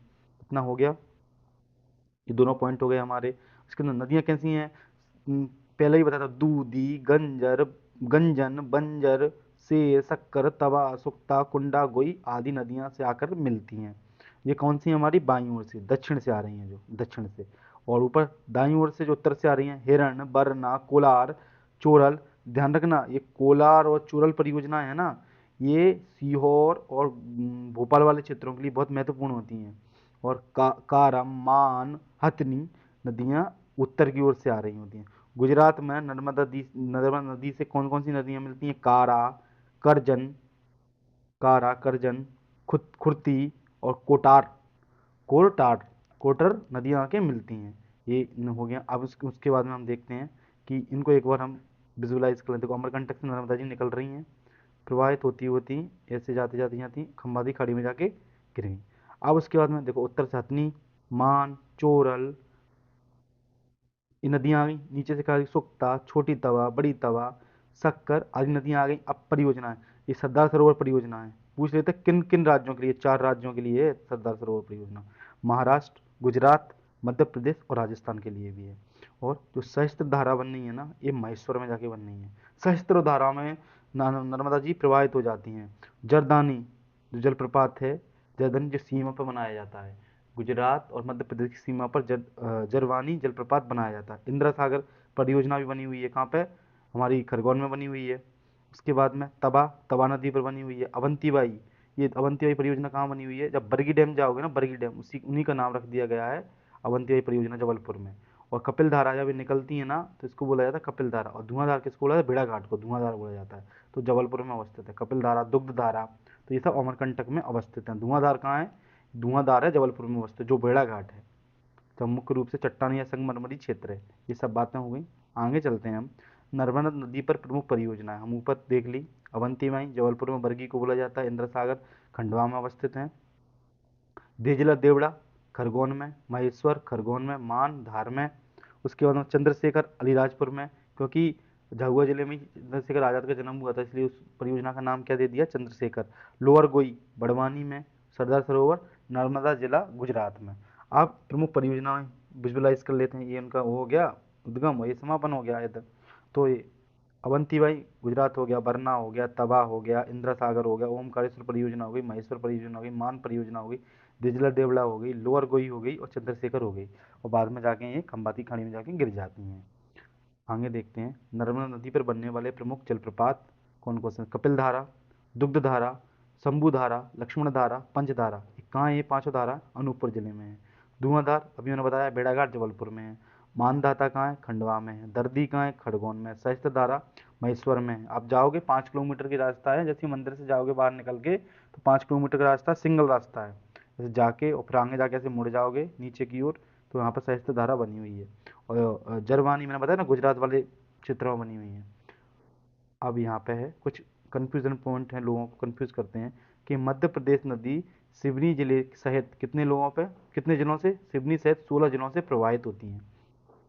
नर्मदा नदी की जो सिवनी की जो तहसील है ना, उसका जो पिपरटोला गांव है, वहाँ से ही प्रवाहित होती है। कई लोग ये बोलते हैं कि नर्मदा नदी सिवनी से प्रवाहित नहीं होती हैं, तो इसमें क्लियर बताया गया है कि नर्मदा नदी 16 जिलों से प्रवाहित होती है। तो आप याद रखिएगा। इसमें जो प्रमुख जलप्रपात है उनके बारे में बताया गया। कपिल धारा, दुग्ध धारा मैंने बताया था आपको, ये कहाँ हो गया, हमारे अनूपपुर में ही। ये जबलपुर में अवस्थित हो गया। मानधाता, दर्दी, सहस्त्र धारा, ये खरगोन वाला क्षेत्र हो गया। ये मानधाता कहाँ हो गए, खंडवा में आ गए, यानी ये बॉर्डर पे आ गए, गुजरात के बॉर्डर पे। अब आते हैं, प्रमुख गॉर्ज बनाती हैं नदियाँ, गॉर्ज बनाती हैं मतलब नदियाँ किसी क्षेत्र से निकल रही होती हैं, तो वहाँ पे क्या है कि जो ऐसी जो पहाड़ी होती हैं उनको काटने लगती हैं, तो उनको बोलते हैं गॉर्ज। तो कौन सी हैं गॉर्ज, तो मार्बल गॉर्ज या बंदर कूंदनी। बंदर कूदनी कहाँ बनाई जा रही है, मार्बल गॉर्ज अनूपपुर वाले क्षेत्र में। बोलते हैं बंदर कूदनी कहाँ अवस्थित है, तो अनूपपुर वाले क्षेत्र में। मानधाता गॉर्ज ये ओमकारेश्वर वाले क्षेत्र में। मुकरदा गॉर्ज, उसके में करोम गॉर्ज, तो ये मांडू की निकट है, उसकी सहायक नदी द्वारा कोरमा गोज, कोरोम गोज बनाई जाती है। तो देखो, अमरकंटक, बंदर कूदनी, मार्बल गोज, मानदाता, मुकुरता गोज। तो मुकुरता गोज बहुत फेमस है, पेपर में पूछ लिया भी जाता है किस नदी द्वारा बनाई जाती है मुकुरता गोज। तो मुकुरता गोज बनाई जा रही है जो हमारा बड़वानी वाला जो क्षेत्र है ना, उसके आसपास ही रहता है, खंडवा बरगौनी कुरगन वाले क्षेत्र में, उसके अंदर खंबाती खाड़ी में जाकर गिर जाती हैं। अब प्रमुख घाट हैं, तो नदी के किनारे प्रमुख घाट है। सेठानी घाट कई बार पूछ लिया था कि सेठानी घाट कहाँ अवस्थित है, तो नर कहाँ है ये, नर्मदापुरम, जिससे पहले होशंगाबाद भी बोला जाता था। तो क्या है, रंगरेज, रंगरेज घाट कहाँ है, मंडला में है। गौरी घाट पूजा भी होती है शाम के टाइम, आप जाइएगा बहुत अच्छा लगता है, तो जबलपुर में है। या बरमान घाट, तो बरमान घाट मेला भी लगता है, तो नरसिंहपुर के करेली गांव में ये अवस्थित है। सेठानी घाट नर्मदापुरम में बहुत ही इंपॉर्टेंट है। और नेमावर घाट देवास के निकट, इसको क्या नर्मदा की नाभि भी बोला जाता था पहले, हांडिया क्षेत्र पास में ही अवस्थित है। तो ये क्या देवास में है नेमा घाट, इसको क्या है नर्मदा की नाभि भी बोला जाता है, मध्य क्षेत्र है ये नेमावर। यहाँ पर एक जैन मंदिर का, विशाल जैन मंदिर का निर्माण भी किया जाता है, भगवान पार्श्वनाथ का मंदिर। यहाँ पर सूर्य मंदिर, नेमावर में सूर्य मंदिर भी है मध्य प्रदेश का, नेमावर में सूर्य मंदिर भी अवस्थित है। उसके बाद में महेश्वर में कुछ घाट हैं। बहुत बड़ा सबसे लंबा जो घाट है ना, नर्मदा जी का सबसे लंबा घाट कहाँ है, मैसूर में जो भी अहिल्या घाट बना हुआ है वो सबसे लंबा है। उसके अंदर उज्जैनी घाट, उज्जैनी घाट कहाँ बना हुआ है, उज्जैन में नहीं बना, बड़वानी में बना हुआ है। उसके अंदर सूलपाणी या सूलपाणेश्वर कहाँ है, गुजरात में अवस्थित है। ये सभी घाट आ गए। रंगरेज घाट, गौरी घाट, सूरजकुंड, सेठानी घाट, नेमावर घाट, नाभी आ गई, क्या ओमकारेश्वर घाट, महेश्वर घाट, उज्जैनी घाट और सूलपाणी, ये गुजरात में हमारे में। आगे चलते हैं हम। तो जो 16 जिलों से नर्मदा जी प्रवाहित हो रही हैं उनके नाम, अनूपपुर, डिंडोरी, मंडला, जबलपुर, सिवनी, नरसिंहपुर, नर्मदापुरम, रायसेन, हरदा, सीहोर, देवास, खंडवा, खरगोन, बड़वानी, धार, अलीराजपुर। मैंने क्रम से बताएं कि पहले ये आता, फिर ये आता, फिर ये आता, फिर ये आता, फिर ये आता, फिर ये आता, फिर ये आता, फिर मतलब पहले ऊपर, फिर नीचे, फिर ऊपर, फिर नीचे, फिर ऊपर नीचे, फिर खंबाती खड़े में जाके गिर जाती हैं। 16 जिलों के नाम है। तो एक बार आप विजुलाइज कर लोगे ना तो आपको अच्छा लगेगा। आगे हैं कुछ विशेष तथ्य हैं नर्मदा जी से जुड़े हुए कि नर्मदा नदी का अपवाह क्षेत्र, अगर हम भारत की बात करें तो कौन सा है, क्रमशः भारत में लंबाई में बात करें तो पांचवी नदी है सबसे बड़ी, क्योंकि हमने ऐसे पढ़ा था ना, गंगो क्रयाना, क्रयाना, ना माने नर्मदा जी, पांचवा। और अपवाह क्षेत्र में कौन कौन सा स्थान है, सातवां स्थान। अपवाह क्षेत्र में कौन सा, सातवां स्थान है, सॉरी। और नर्मदा नदी की जो घाटी है वो क्या है, क्रिटेशियस काल की बनी हुई है। मैंने आपको ये काल बताए थे कि जब मीसोजोइक पढ़ रहे होते हैं हम, मीसोजोइक में क्रिटेशियस युग आता है। क्रिटेशियस, ट्रिटेशियस, क्रिटेशियस और जुरासिक तीन आते हैं काल। तो लगभग 30 करोड़ वर्ष पूर्व से लेकर 14 करोड़ वर्ष पूर्व तक का एक पूरा काल रहता है। जुरासिक काल भी बोलते हैं इसको, जैसे डायनासोर वाला काल ही बोलते हैं मीसोजोइक को। आगे है नर्मदा नदी के तट पर दुनिया की सबसे ऊंची statue of unity Ekta Nagar, एक जिला है वहाँ का एकता नगर, उन्हीं के नाम पर रख देगा, स्टेचू ऑफ यूनिटी बनाई गई। राम सुतार जी को याद कर लीजिएगा, इनका अभी देहांत हो गया है। इनके द्वारा मूर्ति बनाई गई थी ये, और एक मूर्ति और बनाई गई थी जो गोवा में अवस्थित है भगवान राम की, वो भी उन्हीं के द्वारा डिज़ाइन की गई थी। और नर्मदा यात्रा कुल्लू तक कब प्रारंभ हुई थी, तो 148 दिन की थी, दिसंबर 2016 से लेके मई 2017 तक। शूलपाणी नर्मदा परिक्रमा का ही एक हिस्सा था, जो हम तट के बारे में बात कर रहे थे, जो कि गुजरात में अवस्थित है। नर्मदा नदी का सर्वप्रथम वर्णन कहाँ मिलता है, सतपथ ब्राह्मण ग्रंथ में देखने को मिलता है। कहाँ मिलता है, सतपथ ब्राह्मण ग्रंथ में सर्वप्रथम उल्लेख देखने को मिलता है। नर्मदा नदी को नमोदास नाम से किसने बोला, टॉलमी ने कहा है। इनके अन्य नाम भी हैं, रामायण में रेवा कहा जाता था, मैकुल सुता, क्योंकि मैकुल मतलब मैकाल पर्वत श्रेणी से निकलती हैं तो वहाँ की पुत्री भी बोला जाता है। शंकरी या शंकर की पुत्री भी कहा जाता है इनको। आगे है गिवर ऑफ प्लेजर, खुशी देने वाली नदी भी इनको कहा जाता है। गिवर ऑफ प्लेजर, खुशी देने वाली नदियाँ। मार्वल गौज, मंदाता गौज, मुकुरता गौज का ये निर्माण करती हैं। टोरटोर जो हमारे मध्य प्रदेश की राजकीय मछली है, वो किस नदी में पाई जाती हैं, तो नर्मदा नदी में पाई जाती हैं। उसके बाद में अन्य पॉइंट है हमारे कि रजोरस छिपकलियों का राजा, मांसाहारी डायनासोर की एक प्रजाति के जीवाश्म हमारे यहाँ से प्राप्त हुए थे 1982 में, 82-84 में, जो सुरेश श्रीवास्तव जी पुरातत्व विभाग के जो लोग थे उनके द्वारा देखे गए थे। तो नर्मदा का जो क्षेत्र गुजरात के महीसागर एवं मध्य प्रदेश के जबलपुर से प्राप्त हुए, दो जगह से प्राप्त हुए थे। कहाँ कहाँ से प्राप्त हुए थे, गुजरात के महीसागर एवं मध्य प्रदेश के जबलपुर के क्षेत्र से। किसके, जो रजोरस छिपकलियों का राजा हुआ करता था, मांसाहारी डायनासोर, उसके किसके द्वारा, सुरेश श्रीवास्तव जी द्वारा। इसके बाद में धार जिले के चंदनखेड़ी गांव में नर्मदा नदी के किनारे मेघनाथ तपोस्थली स्थित है। तो कोई पूछ ले कि नर्मदा नदी के किनारे धार जिले में कौन सी तपोस्थली अवस्थित है, मेघनाथ तपोस्थली अवस्थित है। इसका वर्णन विष्णु पुराण में मिलता है। ऑपरेशन नर्मदा 1961 में खरगोन जिले में नर्मदा नदी किनारे किया गया था, जो हमारा किसके लिए था, पुलिस प्रशिक्षण के लिए था। कोई पूछ ले कि ऑपरेशन नर्मदा कब प्रारंभ किया गया था, 1961 में। कहाँ, खरगोन जिले में। किस लिए, पुलिस प्रशिक्षण से संबंधित है। ये नदी डेल्टा नहीं एस्चुरी बनाती है, क्या बनाती है, एस्चुरी बनाती है, ठीक। और इन्हें शिव की पुत्री भी कहा जाता है। क्या बोला था, जब शंकरी लिखा था ना सब, तो इसी का नाम क्या होता है, शिव पुत्री भी होता है। कुछ पॉइंट हैं जो हमारे एग्जाम के लिए बहुत महत्वपूर्ण है, जैसे कि मध्य प्रदेश की गंगा, अगर तो क्वेश्चन कन्फ्यूजन करने वाले होते हैं, बेतवा नदी के किनारे, मध्य प्रदेश की गंगा कौन सी है, बेतवा नदी है। मध्य प्रदेश की गंगा ये क्या क्या है, पर्यटन या फिर पिंडदान करने के आधार पर बोला जाता है। तो कौन सी है हमारी, मध्य प्रदेश की गंगा बेतवा नदी है। उसके बाद में अगर मध्य प्रदेश की पवित्रता के आधार पर कहा जाए तो नर्मदा नदी है। बुंदेलखंड की जीवन रेखा बेतवा नदी है। आदिवासी गंगा माही को कहा जाता है। मालवाई गंगा छिप्रा को कहा जाता है। खुशी देने वाली नदी नर्मदा नदी को बोला जाता है। सबसे सुंदर नदी किसको बोला, कैन को बोला जाता है। कुछ प्रमुख जलप्रपात हैं नर्मदा नदी पर, कपिल धारा, धुआं धारा, तो मंदार पाया जाता है। चंबल नदी पर चूलिया है। सेलर नदी पर बहुटी जो सबसे ऊंचा है। पियर नदी पर चचाई है। तमसा नदी पर पूर्वा है। और केनवा खद्दर नदी पर स्नेह है। और बीना नदी पर राहतगढ़ या भालकुंड है, दोनों भाई भाई कहलाते हैं। आगे अब है हमारा इसी में ताप्ती नदी। अब देखते हैं हम ताप्ती नदी के बारे में। तो इनका जो उद्गम स्थल है बैतूल के मुल्ताई क्षेत्र से हुआ है। मुहाना गुजरात की खंबात की खाड़ी में जाके अपना जल गिरा देती हैं। ये भी एस्चुरी का निर्माण करती हैं मुख्य रूप से। 724 किलोमीटर इनकी लंबाई है। पेपर में पूछा जा चुका है पूर्णा नदी किसकी सहायक नदी है, तो ताप्ती नदी की सहायक है। पूर्णा, गिरना, बोरी, पंजारा, अमरावती, अरुणावती ये दक्षिण से आती हैं, ये महाराष्ट्र में प्रवाहित होती हैं। उसके अंदर प्रमुख बांध जो बने, पारस डोह बांध कहाँ बैतूल में है, हटनूर बांध कहाँ महाराष्ट्र में है, उकाई बांध बहुत होते हैं। उकाई परियोजना कहाँ अवस्थित है, गुजरात में अवस्थित है। किस नदी पर, ताप्ती नदी पर अवस्थित है। चंदोरा बांध मुल्ताई क्षेत्र में है। भापसा बांध अमरावती नदी बनाती है कहाँ पर, बुरहानपुर में, जो कि इनकी सहायक नदी है। विशेष तथ्य हैं इनसे जुड़े हुए कुछ, कि इसका अर्थ क्या है, जो अर्थ क्या है, ताप या सूर्य की पुत्री। ताप्ती का नदी अर्थ क्या है, अन्य नाम सूर्य की पुत्री है। उसके किनारे कौन कौन शहर हैं, बुरहानपुर, नैप्पा, भुसावल, सूरत। भुसावल गुजरात उसका है, महाराष्ट्र का है। सूरत गुजरात का है। और ये दोनों हमारे मध्य, यहाँ पे नैप्पा में अखबार प्रिंटिंग मिल भी बनी हुई है। और उसके बाद अखबारी जो कागज बनाए जाते हैं यहीं पे। सर्वाधिक मिट्टी के टापू मड आइलैंड किसके द्वारा बनाए जाते हैं, ताप्ती नदी के द्वारा बनाए जाते हैं। और भैंसोदेही पठार, छोटे छोटे बीड़ों का निर्माण भी कौन कर रही है, ताप्ती नदी कर रही है। स्वाली बंदरगाह पूछ लिया जाता है, सूरत में ताप्ती नदी पर कौन सा बंदरगाह बना हुआ है, तो सूरत वाले क्षेत्र में तो कौन सा बना है, सूरत बंदरगाह और स्वाली बंदरगाह, दो बंदरगाह बने हुए हैं इन ताप्ती नदी से। कहाँ पे है, गुजरात में है। ताप्ती नदी नर्मदा नदी के समांतर बहती है। और ताप्ती किन के मध्य बहती है, मैंने बताया था आपको। देखो ऐसे ये दो नदियाँ हो गई हमारे, और ऐसे ऐसे पर्वत पाए जा रहे हैं, पर्वत पाए जा रहे हैं। तो ये कौन सा पर्वत है, अजंता पर्वत है, ये सतपुड़ा पर्वत है, ये विंध्याचल पर्वत है। और ये नर्मदा जी बह रही हैं हमारी, और ये हमारी ताप्ती जी बह रही हैं।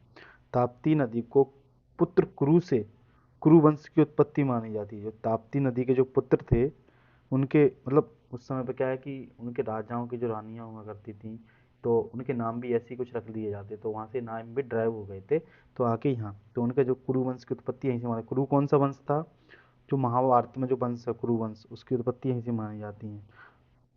रामायण में, वो तो मैंने आपको पहले ही बता दिया कि रेवा, रामायण में जो हमारी नर्मदा नदी है उसको रेवा कहा जाता था। अन्य है अब हमारी, देखो मुल्ताई क्षेत्र से हो रहा है, बुरहानपुर क्षेत्र है, भुसावल है, सूरत क्षेत्र है, इसके किनारे बसे हुए हैं। स्वाली बंदरगाह पाया जा रहा है, सूरत बंदरगाह भी पाया जा रहा है, उकाई परियोजना है, हटनूर परियोजना है, अमरावती नीचे से आ रही है, पंजारा आ रही है, पूरी नदी आ रही है, गिरना आ रही है, अरुणावती ऊपर से आ रही है। और पूर्णा नदी भी यहीं इसी में सहायक नदी है, तो वो भी यहाँ आ रही हैं। तो ये आपको आ गया। उसके बाद में कुछ कोई इंपॉर्टेंट पॉइंट नहीं है कि इसमें यह है कि ताप्ती महोत्सव 13 से 15 जनवरी के मध्य मुल्ताई वाले क्षेत्र में मनाया गया। आगे आगे है कि नदियों के किनारे जो मुख्य घाट होते हैं, वो क्या है कि छोटे छोटे, अगर हम नदियाँ नदियाँ पढ़ते रहेंगे थोड़े बोर हो जाएंगे, तो कुछ इंटरेस्टिंग पॉइंट भी लिखे रहते हैं, उसके बारे में हम पढ़ लेते थे। कंचन घाट है बेतवा के लिए बहुत फेमस है, क्योंकि उड़छा नदी पर अवस्थित है। सिटानी घाट मैंने बताया था नर्मदापुरम में है, नर्मदा नदी पर अवस्थित। देखो पढ़ते समय ना ऐसे डिज़ाइन कर लिया करो, क्या ये सब चीज़ें कहाँ अवस्थित हैं, अकेली नर्मदा जी पर अवस्थित, और हम सब देख लेंगे। राजघाट कहाँ अवस्थित है, यहाँ पे क्या हम पढ़ते हैं कि राजघाट में यहाँ पे भी क्या अस्थियाँ डाली गई थी एक समय पे, जब हमारे महापुरुषों का, जो हमारे स्वतंत्रता सेनानी हुआ करते थे, तो उनकी क्या है कि अस्थियाँ वगैरह भी डाल के कुछ लोग यहाँ से भी उनकी राख ले आते थे, वो भी डाल देते, तो यहाँ से यहाँ कुछ क्षेत्रों में इनका निर्माण हुआ। तो राजघाट पूछ लिया जाता है कि कहाँ पर अवस्थित है, ताप्ती नदी पर, बुरहानपुर में। राजघाट बड़वानी जिले में नर्मदा नदी पर भी स्थित है, लेकिन वो राजघाट परियोजना बेतवा नदी पर अवस्थित है। अब क्या है कि अलग अलग नाम है। अगर ये जो राजघाट पूछा जाए ना, ताप्ती नदी पर अवस्थित है, वो है बुरहानपुर में। उसके बाद राजघाट बड़वानी में नर्मदा नदी पर भी अवस्थित है। उसके बाद राजघाट परियोजना का बेतवा नदी पर है, जबलपुर ललितपुर जिले में। साड़िया घाट नर्मदा का नर्मदापुरम में। गौरी घाट मैंने बताया था जबलपुर में ही है। संग्राम घाट मंडला में है, क्योंकि संग्राम जो थे क्या बोले गौंडवाड़ा वंश के, जो गौड़ राजवंश स्थान थे, वहाँ के प्रमुख शासक हुआ करते थे। बरमान घाट नरसिंहपुर के करेली में अवस्थित है। राम घाट क्षिप्रा नदी पर उज्जैन में है। महेश्वर घाट नर्मदा नदी पर है ही है। आगे चलते हैं। देखो कोई ट्रिक व्रिक नहीं है इनकी कि ऐसे याद कर लो, बार बार आप पढ़ोगे ना जब भी याद होंगे। और कोई जो ट्रिक से पढ़ा रहा है ना, पेपर में जाके सभी ट्रिकें फेल हो जाती हैं। ट्रिकें दो तीन जगह ही लगती हैं, जो चीज़ें बार बार याद करने पर आप खुद ही अपनी वो बना लोगे। लेकिन ध्यान रखना, जो मैंने एक क्रम बताया था आपको हमारे मध्य प्रदेश की प्रमुख नदियों का, NCST नेशनल कमीशन और ट्राइब शेड्यूल्ड ट्राइब बोर्ड, ये हमारी है नर्मदा जी, ये हमारी चंबल आ गई, ये हमारी कौन सी हो गई बताओ, सोन नदियाँ आ गई, ये ताप्ती आ गई, और ये हमारी बेतवा नदियाँ आ गई। ये मध्य प्रदेश की जो बड़ी नदियाँ हैं क्रम से, वो नदियों के हैं। National commission schedule tribe board, तो ये नर्मदा, चंबल, सोन, ताप्ती और बेतवा। आगे चलते हैं हम, दक्षिण में प्रवाहित होने वाली नदियाँ। फाइनली हम अंतिम लेक्चर के अंतिम पड़ाव पर जा रहे हैं। अधिकतम 20 मिनट और होगा यहाँ से, जिसमें हम मध्य प्रदेश की पूरी नदियाँ कर ले रहे हैं। उसके बाद हम एक रिवीजन और करेंगे, तो इससे क्या होगा, हमारा एक रिवीजन और हो जाएगा नदियों का, और हम जिससे क्या भूलेंगे नहीं। तो उसमें बैरगंगा नदी के बारे में बताया गया है कि इनका कहाँ से हो रहा है, मुडारा गांव, गोपालगंज, सिवनी से। मुडारा तो गांव है, तहसील गोपालगंज हो जाएगी, और जिला कौन सा हो जाएगा, सिवनी हो जाएगा, क्योंकि अब अंदर से ही क्वेश्चन पूछे जाते हैं, इसलिए आपको ये पढ़ना ही पड़ेगा। लेकिन पढ़ने की ट्रिक क्या होती है, पहली रीडिंग में हमें गोपालगंज, सिवनी याद करना है। जब हमें ये कंठस्थ हो जाए, उसके बाद में हमें मुंडारा गांव याद करना होता है। मोहाना कहाँ है, महाराष्ट्र में, गोदावरी से मिलती है प्राणहिता होके। प्राणहिता मैंने बताया था, वर्धा और बेरगंगा मिलती है तो प्राणहिता बनाती हैं, तो जाके गोदावरी में जाके मिल जाती है। 590, 570, 69 किलोमीटर इनकी लंबाई है।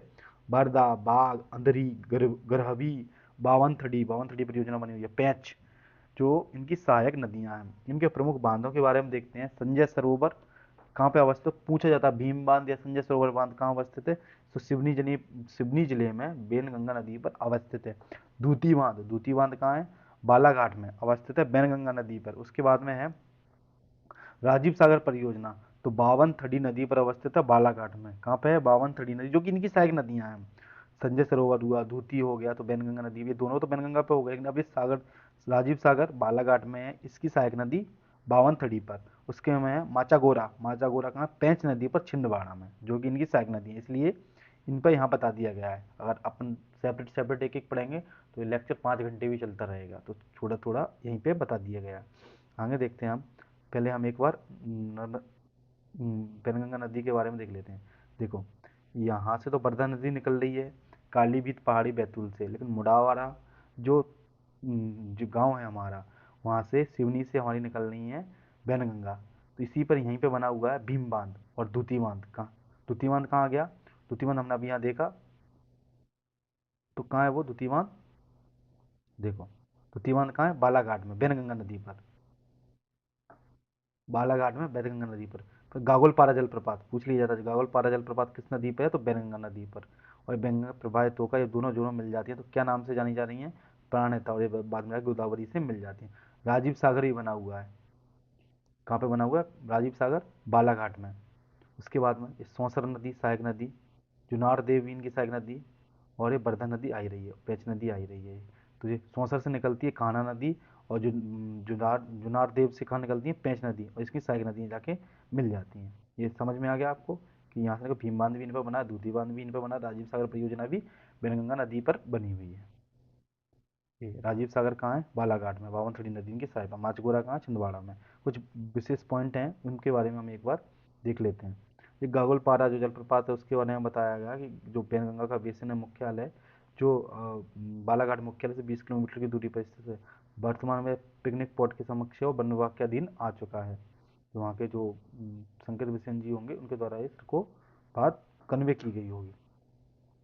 ये है कि भारत की, मध्य प्रदेश की जो पहली नहर थी, बेनगंगा नहर, 1923 में, वो इसी नदी पर बनाई गई थी, इसी नदी पर। बालाघाट शहर बेनगंगा नदी के किनारे अवस्थित है। तो कई बार पूछा जाता है किस नदी के किनारे अवस्थित है बालाघाट नहर, तो बेनगंगा नदी के किनारे अवस्थित है। बेनगंगा नदी के समीप एक पहाड़ी झरना है, उसको क्या बोलते हैं, गागोलपारा जलप्रपात बोलते हैं। ये गागोलपारा के बारे में बताया गया कि मुख्यालय से 20 किलोमीटर की दूरी पर है। पुराणों में बेनगंगा को वैया भैया, वेवा वैया दीदी नाम से भी जाना जाता था। क्वेश्चन बन सकता है, एक बार गो थ्रू कर लेना आप। बेरंगंगा नदी पहाड़ का मैदान बनाती है, जिसे क्या बोलते हैं, मेंडर्स, क्या बोलते हैं, मेंडर्स बोलते हैं। अब आ जाता है हमारा वर्धा नदी। वर्धा नदी, अब छोटी छोटी नदियां हैं उनके बारे में, लेकिन दक्षिण में प्रवाहित हो रही हैं मुख्य रूप से। तो वर्धा नदी हमने देखा, बैतूल वाले क्षेत्र से कालीबीत पहाड़ी से निकल रही हैं, वर्धन शिखर से होता है, और महाराष्ट्र में जाकर बैनगंगा से मिल जाती हैं और प्राणता बनाती हैं। और ये नदी महाराष्ट्र के सेवाग्राम, वो हम पढ़ते हैं कि जो आश्रम अवस्थित हैं, सेवाग्राम व पावनगर आश्रम, तो गांधी जी के लिए बहुत फेमस थे, तो वो कहाँ अवस्थित हैं, तो वर्धा, हम पढ़ते ही हैं कि वर्धा में उन्होंने कई आंदोलन किए थे, तो वो यहीं अवस्थित हैं, इसी नदी के किनारे अवस्थित है। उसके बाद में हम देख लेते हैं पेंच नदी, जुनार देव से इनका उद्गम है। जो पेंच राष्ट्रीय उद्यान है वो इसी के आसपास अवस्थित है। इसे लैंड ऑफ मोगली कहते हैं। मोगली कहाँ से निकला था, जंगल जंगल फूल खिला है, पता चला है, तो वो यहीं से था, पेंच राष्ट्रीय उद्यान से। उसके बाद में ध्यान रखना, ये जो कॉमिक्स जिसने लिखी थी ना, उसी व्यक्ति ने, जनरल ओ डायर था, जिसने जलियांवाला बाग में जो उसकी मदद की थी, बाद में उसके लिए फंड इकट्ठा किया था, ये वही था, रोलिंग्स। और छोड़ी रूडयार्ड किपलिंग की जो जंगल बुक है, द सेकंड, ऐसी कुछ स्टोरी है, तो एक बार देख लीजिएगा आप। द सेकंड जंगल बुक या रेड डॉग बुक, तो मोगली का उल्लेख इसी में मिलता है, रूडयार्ड किपलिंग की में। आगे देख लेते हैं। हाँ, प्राणहिता नदी तो रहेगी हमारी, तो वो प्राणहिता दोनों का संगम है। राइज ऑफ शिवगामी, आनंद नीलकांतन ने एक उपन्यास लिखा है, तो प्राणहिता नदी का उसमें वर्णन मिलता है। जो बाहुबली जो का उपन्यास था ना, मुख्य रूप से राइजिंग ऑफ शिवगामी, तो उसमें जो नदी बताई गई है वो नदी कौन सी थी, प्राणहिता नदी थी। अब जाते हैं हम, तो इसमें तवा नदी के बारे में थोड़ा है, इसमें जो पॉइंट नहीं थे तो मैंने लिख लिया, आगे भी दिखेंगे कि उस पर जो जलप्रपात पाए जाते हैं, डचेस, अप्सता, वी फॉल, रजत फॉल कहाँ है हमारी, जब हम पचमढ़ी घूमने जाते हैं तो वहाँ पे हमें देखने को मिलते हैं। और वहीं से कौन सी नदी प्रवाहित हो रही है, तवा नदी प्रवाहित हो रही है, महादेव पर्वत से, की महादेव पर्वत की जो कालीवीत पहाड़ी है, बैतूल वाला क्षेत्र, वहाँ से निकलती है। और सहायक नदी कौन सी है इनकी, देनवा, सुक्तवा, मालिनी नदी है। अब हम प्रमुख नदी जोड़ो परियोजना के बारे में देख लेते हैं। गौतम हमने पढ़ तो ली ही है, लेकिन फिर भी एक बार हम देख लेंगे उसके क्या संदर्भ रहते, तो जल्दी जल्दी करेंगे हम। तो सर्वप्रथम नदी जोड़ो परियोजना का जो दिया था, सर आर्थर कॉटन द्वारा दिया गया था। किसके द्वारा दिया गया था, सर आर्थर थॉमस कॉटन द्वारा। ये ब्रिटिश इंजीनियर थे, उन्होंने किसके समय पर, कैनिंग का समय चल रहा था उस समय, कैनिंग के समय में ये बात की गई थी उन्होंने 1858 में। तो हमारे यहाँ पे प्रमुख नदी जोड़ी परियोजना तो हम देख चुके हैं, कौन सी, नर्मदा सिंह लिंक को, नर्मदा नदी और क्षिप्रा नदी में लिंक की परियोजना हो गई। नर्मदा का पानी क्षिप्रा नदी में डाला जाता है। पार्वती, काली सिंध व चंबल नदी को जोड़ दिया गया है, जिससे क्या है, इनका पानी एक दूसरे से कैन बेतवा हो चुकी है। कैन नदी का पानी बेतवा नदी में डाला जाएगा, बेतवा नदी का पानी कैन नदी में से। और तापी बेसिन मेगा रिचार्ज परियोजना भी संचालित की जा रही है। तो ये मध्य प्रदेश की प्रमुख नदी जोड़ो परियोजनाएं हैं। साथ में नदी क्षिप्रा 2012 में प्रारंभ हुई थी, इंदौर के उज्जैनी ग्राम से। आप इंदौर के पास में जाओगे ना, तो उज्जैनी ग्राम है, तो वहाँ पे एक सब बना हुआ है, ये पूरा उज्जैनी ग्राम पानी आता है, क्षिप्रा नदी में नदी का पानी मिलाया जाता है। पूरी पाइपलाइन डली हुई है, जब आप जाओगे ना, खंडवा जाओगे, तो वहाँ नीचे से एक पाइपलाइन आती है, वो आपको दिखाई देगी, तो वो यही उदाहरण है। और उज्जैन के, इंदौर के पास में एक उज्जैनी गाँव है, तो वहाँ बढ़िया पिकनिक स्पॉट भी है वो, तो वहाँ पे ये देखा जाता है। उसके बाद में अगला कि पार्वती, काली सिंध और चंबल परियोजना, तो जो उत्तर वाला जो क्षेत्र है, भिंड, मुरैना, शिवपुरी, गुना, अशोकनगर और श्योपुर, आगर, इंदौर और उज्जैन, शाजापुर, आजमगढ़, क्योंकि जो पूरी नदी है ना, इस पूरे क्षेत्र को प्रभावित करती है, इसलिए एक दूसरे को लिंक करके, जिससे सब में सिंचाई के साधन अच्छे से उपलब्ध हो सकें। अब है तापी बेसिन मेगा रिचार्ज परियोजना, तो मध्य प्रदेश और महाराष्ट्र की ये संयुक्त परियोजना है, और विश्व की यह सबसे बड़ी ग्राउंड वाटर रिचार्ज परियोजना है। इसमें क्या है कि हम जो क्षेत्र हैं यहाँ के, उसके ग्राउंड वाटर है उसको रिचार्ज किया जाएगा, दोबारा से फिलिंग की जाएगी। नहीं तो क्या है, हमने पूरे ग्राउंड वाटर को एकदम से निकाल लिया, सूखे हो चुके हैं। जो रतलाम वाले क्षेत्र में है ना, पाताल तोड़ कुएं पाए जाते हैं, और यहीं इन्हीं क्षेत्रों को, इंदौर वाले क्षेत्रों को सूखे जिले के रूप में भी घोषित किया गया। लाभान्वित जिले क्या हो जाएंगे, जो दक्षिण के होंगे, कि बुरहानपुर, खंडवा ये हमारे हो गए, अमरावती महाराष्ट्र का हो गया। अब है हमारी सबसे मुख्य, कैन बेतवा, जो कि पूछी भी जाती है पेपरों में, कई बार पूछी जा चुकी है। कैन बेतवा किन दो राज्यों के मध्य हो रही है, तो मध्य प्रदेश, एमपी और यूपी के मध्य 2005 में प्रारंभ की गई थी।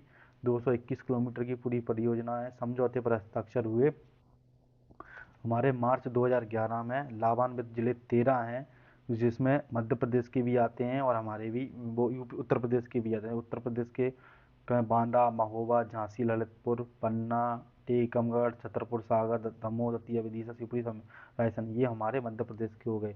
इसमें लगभग 1834 मिलियन क्यूबिक मीटर हमें मध्य प्रदेश की सिंचाई के लिए मिलेगा, और 750 मिलियन क्यूबिक मीटर पानी उत्तर प्रदेश को निकाला जाएगा। प्रथम चरण क्या है, छतरपुर में दोदन बांध बनाया जाएगा, जो बोधन दहुआ के नाम पर बनाया गया, तो दोदन बांध हो गया। द्वितीय चरण में लोअर अपर सिपरी और बीना कॉम्प्लेक्स परियोजना और कोटा बैराज विदिशा में इनका निर्माण किया है द्वितीय चरण में। पहले चरण में दोदन बांध, दूसरे में लोअर अपर बांध सिपरी में, बीना कॉम्प्लेक्स परियोजना सागर में, और कोटा बैराज विदिशा में इसका निर्माण किया जाएगा। आगे देख लेते हैं, ये सब बताया गया है।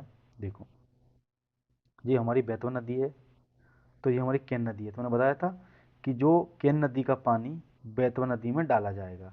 और ये हमारा झांसी और ललितपुर वाला क्षेत्र है, जो बलुआ सागर वाला क्षेत्र है, निमाड़ी, टीकमगढ़, छतरपुर, ये हमारे मुख्य रूप से जिले इससे लाभान्वित हो रहे हैं। ये पन्ना शहर हो गया, तो यहाँ से एक कैनाल निकाली जाएगी और यहाँ पर 2 दिन बांध के माध्यम से छतरपुर में यहाँ की एक ऊपर की ओर पानी पहुँचाया जाएगा, फिर नीचे की ओर डाला जाएगा। और फिर ये जो यहाँ पे हैं छोटे छोटे बांध कॉम्प्लेक्स बनाए जाएंगे। अब आगे देखते हैं हम कुछ महत्वपूर्ण पॉइंट हैं। ये हमारा हो गया, ये समझ में आ गया होगा आपके। अब है कुछ लाभ क्या क्या होते हैं। देखो, कुछ क्षेत्रों में पेयजल की समस्या को कम कर देता है। सूखे, देखो किसी क्षेत्र में सूखा पड़ता है और कभी कभी नदियाँ इतने उफान पे आ जाती हैं, तो किसी क्षेत्र में बाढ़ हो जाती है, तो उसको क्या करेगी, ये कमी करेगी। आर्थिक समृद्धि के लिए जीवन स्तर सुधारेगी, क्योंकि यहाँ पे फसल होगी तो लोगों का आर्थिक जीवन होगा, अच्छा होगा, मछली पालन होगा, कृषि होगी, अन्य कई कार्य होंगे। सिंचाई में वृद्धि होगी, नहरों का विकास होगा, जल विद्युत क्षमता में भी इजाफा होगा, क्योंकि अभी डाली जाएंगी तो वहाँ पर टरबाइन लगा दिए जाएंगे और वहाँ से बिजली उत्पादित होगी। लेकिन कुछ दुष्प्रभाव भी देखने को मिलते हैं, जैसे कई क्षेत्र जलमग्न हो जाएंगे, तो वहाँ से लोगों को क्या किया जाएगा, विस्थापन एवं पुनर्वास किया जाएगा, तो उसकी समस्या होगी। जैव विविधता प्रभावित होगी, कई प्रकार के जो जीव जो केन नदी में पाए जाते हैं और वो बेतवा में नहीं पाए जाते, तो क्या होगा, बेतवा में डाले जाएंगे तो वहाँ पर वो एकदम से बोलते हैं एलियन स्पेसीज आ गई, तो उससे क्या होता है, वहीं जैव विविधता भी प्रभावित हो सकती है। वनों का उन्मूलन होगा, बिल्कुल। जब 221 किलोमीटर की कोई नहर बनाई जा रही है या क्षेत्र बनाया जा रहा है, तो उसके क्षेत्र में आने वाले जो भी क्षेत्र होगा वहाँ से वन भी तो काटे जाएंगे। और क्या होगा, अप्राकृतिक वाह बहुत खर्च है, लगभग 44,000 करोड़ रुपए का खर्च है, तो बहुत, और प्राकृतिक नहीं है, क्योंकि ऊंचाई से फिर नीचाई पर उठकर लिफ्ट वगैरह करना है पानी को, तो वो भी समस्या देखी जाती है। आगे पॉइंट पे देखते हैं, उसके बाद में कुछ महत्वपूर्ण पॉइंट हैं कि इंदिरा गांधी जी द्वारा इंदिरा सागर बांध परियोजना खंडवा में नर्मदा नदी पर उद्घाटन किया था 80 के दशक में, अब 84 के आसपास में इसका उद्घाटन किया था। उसके बाद में नर्मदा नदी इंदिरा गांधी अभ्यारण्य कहाँ है, नरसिंहपुर में प्रस्तावित रखा गया है। और इंदिरा गांधी, हमारे यहाँ पे इंदिरा गांधी से संबंधित कुछ चीज़ें हैं, उनके बारे में बताया गया है। इंदिरा गांधी विधानसभा भवन क्या है, भोपाल में 1996 में इसका उद्घाटन किया गया था। इंदिरा गांधी मानव संग्रहालय भोपाल में है। इंदिरा गांधी जनजातीय विश्वविद्यालय कहाँ पर है, अमरकंटक में है। इंदिरा प्रदर्शनी पेंच नेशनल पार्क को बोला जाता है, तो वो सिवनी में अवस्थित है। इसी के साथ में इंदिरा गांधी गैस राहत अस्पताल, क्योंकि जो हमारा भोपाल त्रासदी हुई थी ना 1982-83, वो जो क्षेत्र था हमारा, तो उस समय पे उसका नाम यही, वो जो अस्पताल खोला गया था राहत अस्पताल, तो भोपाल में अवस्थित है। इंदिरा गांधी पुरस्कार 1986 में प्रारंभ किया गया था, जो शांति निरस्त्रीकरण, मतलब जो हम शस्त्र नहीं बढ़ाना है, शस्त्रों को कम करना है, निरस्त्रीकरण और विकास के लिए दिया जाता है। इंदिरा गांधी पर्यावरण पुरस्कार पर्यावरण संरक्षण की 1987 में प्रारंभ किया गया था। अब आगे चलते हैं हम और देखते हैं कुछ महत्वपूर्ण चीज़ें जो मोस्टली पेपरों में देखी जाती हैं। इसके बाद हम एक क्विक रिवीजन करेंगे इसी बुक के माध्यम से। इसमें देख लेते, देखो क्या है कि जो कैमूर श्रेणी है, जो कैमूर मैंने आपको कल भी बताया था, इससे पहले वाली वीडियो में बताया था कि ऐसे कैमूर श्रेणी बनी हुई है। तो ये कैन नदी निकल रही है हमारी, और ये हमारी ऊपर से यमुना जी निकल रही हैं, ये हमारी जो कैमूर श्रेणी है, तो इसके मध्य में जल विभाजक का काम करते हैं। तो एक पॉय वाला पॉइंट हमारा हो गया। टोंच, उसकी सहायक नदियाँ कौन सी हैं, जो टोंस नदी थी, चचाई थी, केवटी थी, बहुटी थी, और बिंडन नदी मिर्जापुर में जलप्रपात बनाती है, या फिर इनकी जो जलप्रपात बनाती हैं मुख्य नदियाँ, तो ये जलप्रपातों के नाम हैं जो केन टोंस नदी द्वारा या उसकी सहायक नदियों द्वारा बनाए जाते हैं, उनके नाम है ये।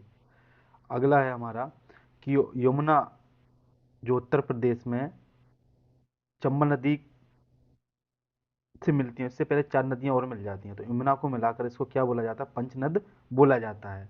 उसके बाद में क्या है, कुंवारी, सिंध, चंबल, पाहुज, यमुना नदी को क्या बोला जाता है, पंचनद बोला जाता है। वही पॉइंट आ गया, ऊपर वाला पॉइंट आके आ गया, तो ये क्या होगा, पंचनद बोला जाता है। बेगमगंज से दसान नदी निकलने वाली दसान नदी पर कौन सा बांध बना हुआ है, मैंने देखा था, बहुत महत्वपूर्ण है, बेगमगंज से निकल रही है, ये बेतवा की सहायक नदी थी, तो इससे कौन सी है, लहचुरा बांध बना हुआ है। उसके बाद में नेहरू सेतु ब्रिज सोन नदी पर बिहार के टेहरी में बना हुआ है, बिहार के टेहरी में नेहरू नेहरू सेतु बना, कई सेतु बने हैं वहाँ पे, महात्मा गांधी सेतु है, तो जाओगे ना पटना वाले क्षेत्र में या इधर नीचे से, तो बहुत सारे सेतु बने हुए हैं, तो ये कहाँ है, बिहार के टेहरी में। ताप्ती नदी भैंसा देही की सीमा दक्षिण पश्चिम से मुड़कर बुरहानपुर के मध्य से महाराष्ट्र में प्रवेश करती है। तो कोई पूछ ले कि भैंसा देही से महाराष्ट्र में प्रवेश करती है बुरहानपुर के पास में, कौन? ताप्ती नदी। अब मैकाल के दक्षिण क्षेत्र में देखा तांडा नदी पहले नर्मदा नदी की सहायक हुआ करती थी, लेकिन अब वो किसकी सहायक हो चुकी है? जगह भूसंचलन होता रहता है, तो अब वो किसकी सहायक हो चुकी है? तांडा नदी, वो बैनगंगा की सहायक नदी हो चुकी है। अगला पॉइंट है हमारा कि नर्मदा नदी की सहायक नदी मांडू के निकट से निकलती है और कारमा या करोमा क्या बनाती है? कंदरा बनाती है। दसान नदी का प्राचीन नाम क्या था? दसान नदी का प्राचीन नाम ये दर्शना क्या था? दर्शना नाम था, दर्शान या दर्शना नदी का नाम था। पूर्णा नदी, ये पेपर में पूछा जा चुका है, किसकी सहायक नदी है? ताप्ती की सहायक नदी है। ये बैतूल के भैंसादेही में काशी तालाब से होता है। किसका उद्गम कहाँ से होता है? भैंसादेही जो बैतूल में है पठार, वहाँ के काशी तालाब से होता है। अखरानी की पहाड़ी, ये भी एमपीएससी में सीधा क्वेश्चन पूछा है। तो ये कहाँ है? बड़वानी के क्षेत्र में बनाती है, नर्मदा नदी में गहरी कंदरा बनाती है, जैसे कि प्रवाहित हो रही है और पहाड़ की ढाल के नीचे से निकल जाती हैं, ठीक है नदी, तो ये कंदरा हो गई। अब उसके बाद नर्मदा नदी की एस्चुरी निक्षेप से बने सेल समूह को क्या बोला था? बाघ सीरीज। जो ये अपने अंतिम अवस्था में जाके जब एस्चुरी बनाती हैं तो उसके जो सेल समूह हैं उनको क्या बोला जाता है? बाघ सीरीज कहा जाता है। छोटी तवा जो नदी है ना, वो किससे बनती है? आवन व सुक्ता नदी के मिलन बिंदु से बनती है। आवन व सुक्ता नदी के मिलन बिंदु से बनती है। उसके बाद में है मुंडला दोस्तदार योजना, नर्मदा और क्षिप्रा नदी का अन्य नाम है। जो लिंक परियोजना है उसको क्या बोलते हैं? मुंडला दोस्तदार। क्या बोलते हैं? मुंडला दोस्तदार। अगला है मध्य प्रदेश में भूमिगत जल विकास का न्यूनतम स्तर कहाँ है? अनूपपुर में है, क्योंकि वहाँ पे भूमिगत जल में विकास का सबसे न्यूनतम स्तर वहीं पाया जाता है। और भूमिगत विकास का सबसे ज़्यादा जल स्तर कहाँ है? रतलाम में। आगे चलते हैं हम। भूमिगत जल का विकास का समझ रहे हो आप? निम्न स्तर, क्योंकि यहाँ पर बिल्कुल खाली हो चुका है नीचे का क्षेत्र, यहाँ पे पानी बहुत अधिक मात्रा में होता है, इसलिए विकास करना ही नहीं है हमें। यहाँ पर न्यूनतम होगा, और जहाँ पे विकास की आवश्यकता पड़ती है तो यहाँ पे हमें रिचार्ज करना पड़ेगा। भूमिगत जल विकास में अधिकतम 4 जिले कौन से? इंदौर, मंदसौर, शाजापुर, रतलाम। इनको काला जिला कहा जाता है क्योंकि सब कुछ खत्म कर दिया हमने नीचे से। 500 फीट पे जाके भी पानी नहीं निकल रहा है, वो निकलता है तो बिल्कुल काली मरम निकलती है इस क्षेत्र, क्योंकि ये मालवा वाला क्षेत्र है तो काली मिट्टी है नीचे। और अमरकंटक पठार से नर्मदा, सोन, अरपा क्रमशः, देखो मैंने बताया था एक ऐसे बना हुआ है, तो ऐसे नदियाँ निकल रही हैं अमरकंटक, तो ये उत्तर पश्चिम दक्षिण की ओर में प्रवाहित होती हैं। मध्य प्रदेश का सबसे बड़ा बेसिन, ये एमपीपीएससी में सीधा क्वेश्चन पूछा था, और गन्ना गंगा बेसिन का नाम लिया था क्योंकि यमुना में जाके वो मिलती है, यमुना जी सीधे गंगा जी में जाकर मिल जाती हैं। तो सबसे बड़ी उत्तर की ओर सबसे ज़्यादा नदियाँ प्रभावित भी होती हैं। जो मुख्य बड़ी बड़ी नदियाँ हैं, वैसे तो नर्मदा जी में आके मिल जाती हैं सबसे ज़्यादा नदियाँ। मध्य प्रदेश का सबसे बड़ा उपवेशन क्या है? यमुना उपवेशन है। सबसे छोटा बेसन किसका है? महानदी का बेसन है। और वो वही बहुमूल्य पत्थर कहाँ पाया था? सीजर नाम का पत्थर केन नदी में पाया जाता है। आप देखते हैं हम फटाफट में हम नदियों का एक बार क्विक रिवीजन देख लेंगे। चलो स्टार्ट करते हैं। देखो, प्रमुख नदियों के स्थल, नदियों के प्रमुख स्थल। देखो मैंने अभी एक वीडियो और लेके आऊँगा, उसमें प्रारंभ में एक पेज जोड़ दूंगा जिसमें नदियों का रिवीजन। अभी अगर मैंने अभी रिवीजन कराया ना तो आप परेशान हो जाओगे, तो बोलोगे सर बहुत हो गया, क्योंकि हमने नदी नदियाँ नदियाँ नदियाँ सब पढ़ ली हैं। अब उसके अंदर प्रमुख स्थल देख लेंगे, नदियों के किनारे अवस्थित है, पहले भी देख लिए, फटाफट देखेंगे। अमरकंटक अनूपपुर नर्मदा नदी के किनारे अवस्थित है। इसके बाद में चंबल, जो उद्गम स्थल हैं उनके, तो मऊ से निकलती है, क्विक रिवीजन है एक। सोन नदी अमरकंटक अनूपपुर से निकलती है। ताप्ती नदी मुल्ताई क्षेत्र से निकलती है। बेतवा कुमराज राजस्थान से निकलती है। माही मंडा गाँव धार सरदारपुर से निकलती है पास से ही। बैनगंगा मुड़वारा तहसील बोलते हैं मुड़वारा, इसका पुराना नाम तो ही था मुड़वारा सिवनी, क्या नाम था पुराना नाम? मुड़वारा सिवनी भी पढ़ते थे हम। सिंध नदी लटेरी तहसील विदिशा से निकलती है। केन अहिरगांव कटनी से निकलती है। तवा नदी महादेव हिल्स जिला नर्मदापुरम से निकलती हैं। आगे चिपराजी, काकरावाड़ी, देवास इंदौर के पास ही है, तो कभी बार देवास मान लिया था, इंदौर मान लिया था, ऑप्शन में आ जाए तो लगा देना देख के, और दोनों ही मेरे हिसाब से ही माना जाएगा। जुनारदेव छिंदवाड़ा से निकलती है। पेंच नदी, जो पेंच राष्ट्रीय उद्यान इसी किनारे स्थित है। तमस नदी या टोंस नदी जो गिरी तहसील सतना से निकलती हैं। जो बरधा है कालीभीत पहाड़ी बैतूल से निकलती हैं। साथ में अब इनकी लंबाई के बारे में बताया गया है, तो 5 नदियाँ याद रख लेना, एन, सी, एस, टी, बी। देखो इतना याद कर लोगे ना, बस इतना ही हो जाएगा। Narmada, Chambal, Son, national commission schedule tribe board, तो ये 5 नदियाँ हो गई हमारी क्रम में। और ये हमारे देश की पांचवी सबसे बड़ी नदी है नर्मदा नदी। 965 हो गया चंबल का, सोन का 780, 724, ताप्ती बेतवा नदी का 590, माही 583, बैनगंगा 569, सिंध नदी 470, केन नदी 427, तमस 265 और क्षिप्रा नदी 195। इसके बाद में कुछ सहायक नदियां हैं, क्विक रिवीजन है ये नदियों का। तो सहायक नदियां कौन सी? गंगा, तमस व सोन, यमुना जी की चंबल, बेतवा, कैन व सिंध। गोदावरी किसकी सहायक है? गोदावरी की सहायक कौन सी है? बैनगंगा है। नर्मदा की तवा, शक्कर, दूधी, ये क्या है? हथनी, हिरण, बहुत सारी नदियां हैं। दक्षिण से 22 आ रही हैं, ऊपर से 21 आ रही हैं, तो ये सब हमारी उसमें नर्मदा नदी में मिल जाती हैं। और क्षिप्रा जी में भी बहुत सारी हैं, तो ये वो चंबल में तो क्षिप्रा और काली सिंध मुख्य नदियां हैं सहायक। वैतवा नदी, बीना, दशान, जामनी।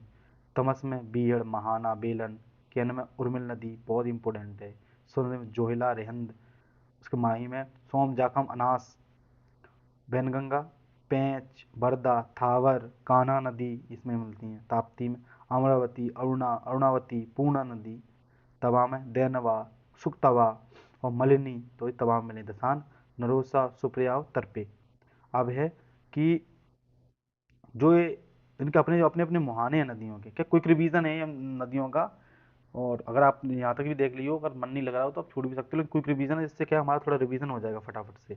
तो जैसे कि हमारी जो नर्मदा जी हैं वो कहाँ है? खंबाती खड़ी गुजरात में। चंबल इटावा में मिलती हैं। सोन नदी दानापुर या दीनापुर पहाड़ी पटना में मिलती हैं, या पाटलिपुत्र। और उस समय पाटलिपुत्र था तो उसी के नाम पे बना हुआ था, ये पूरा नदी द्वीप व्यवस्थित था एक तरीके से।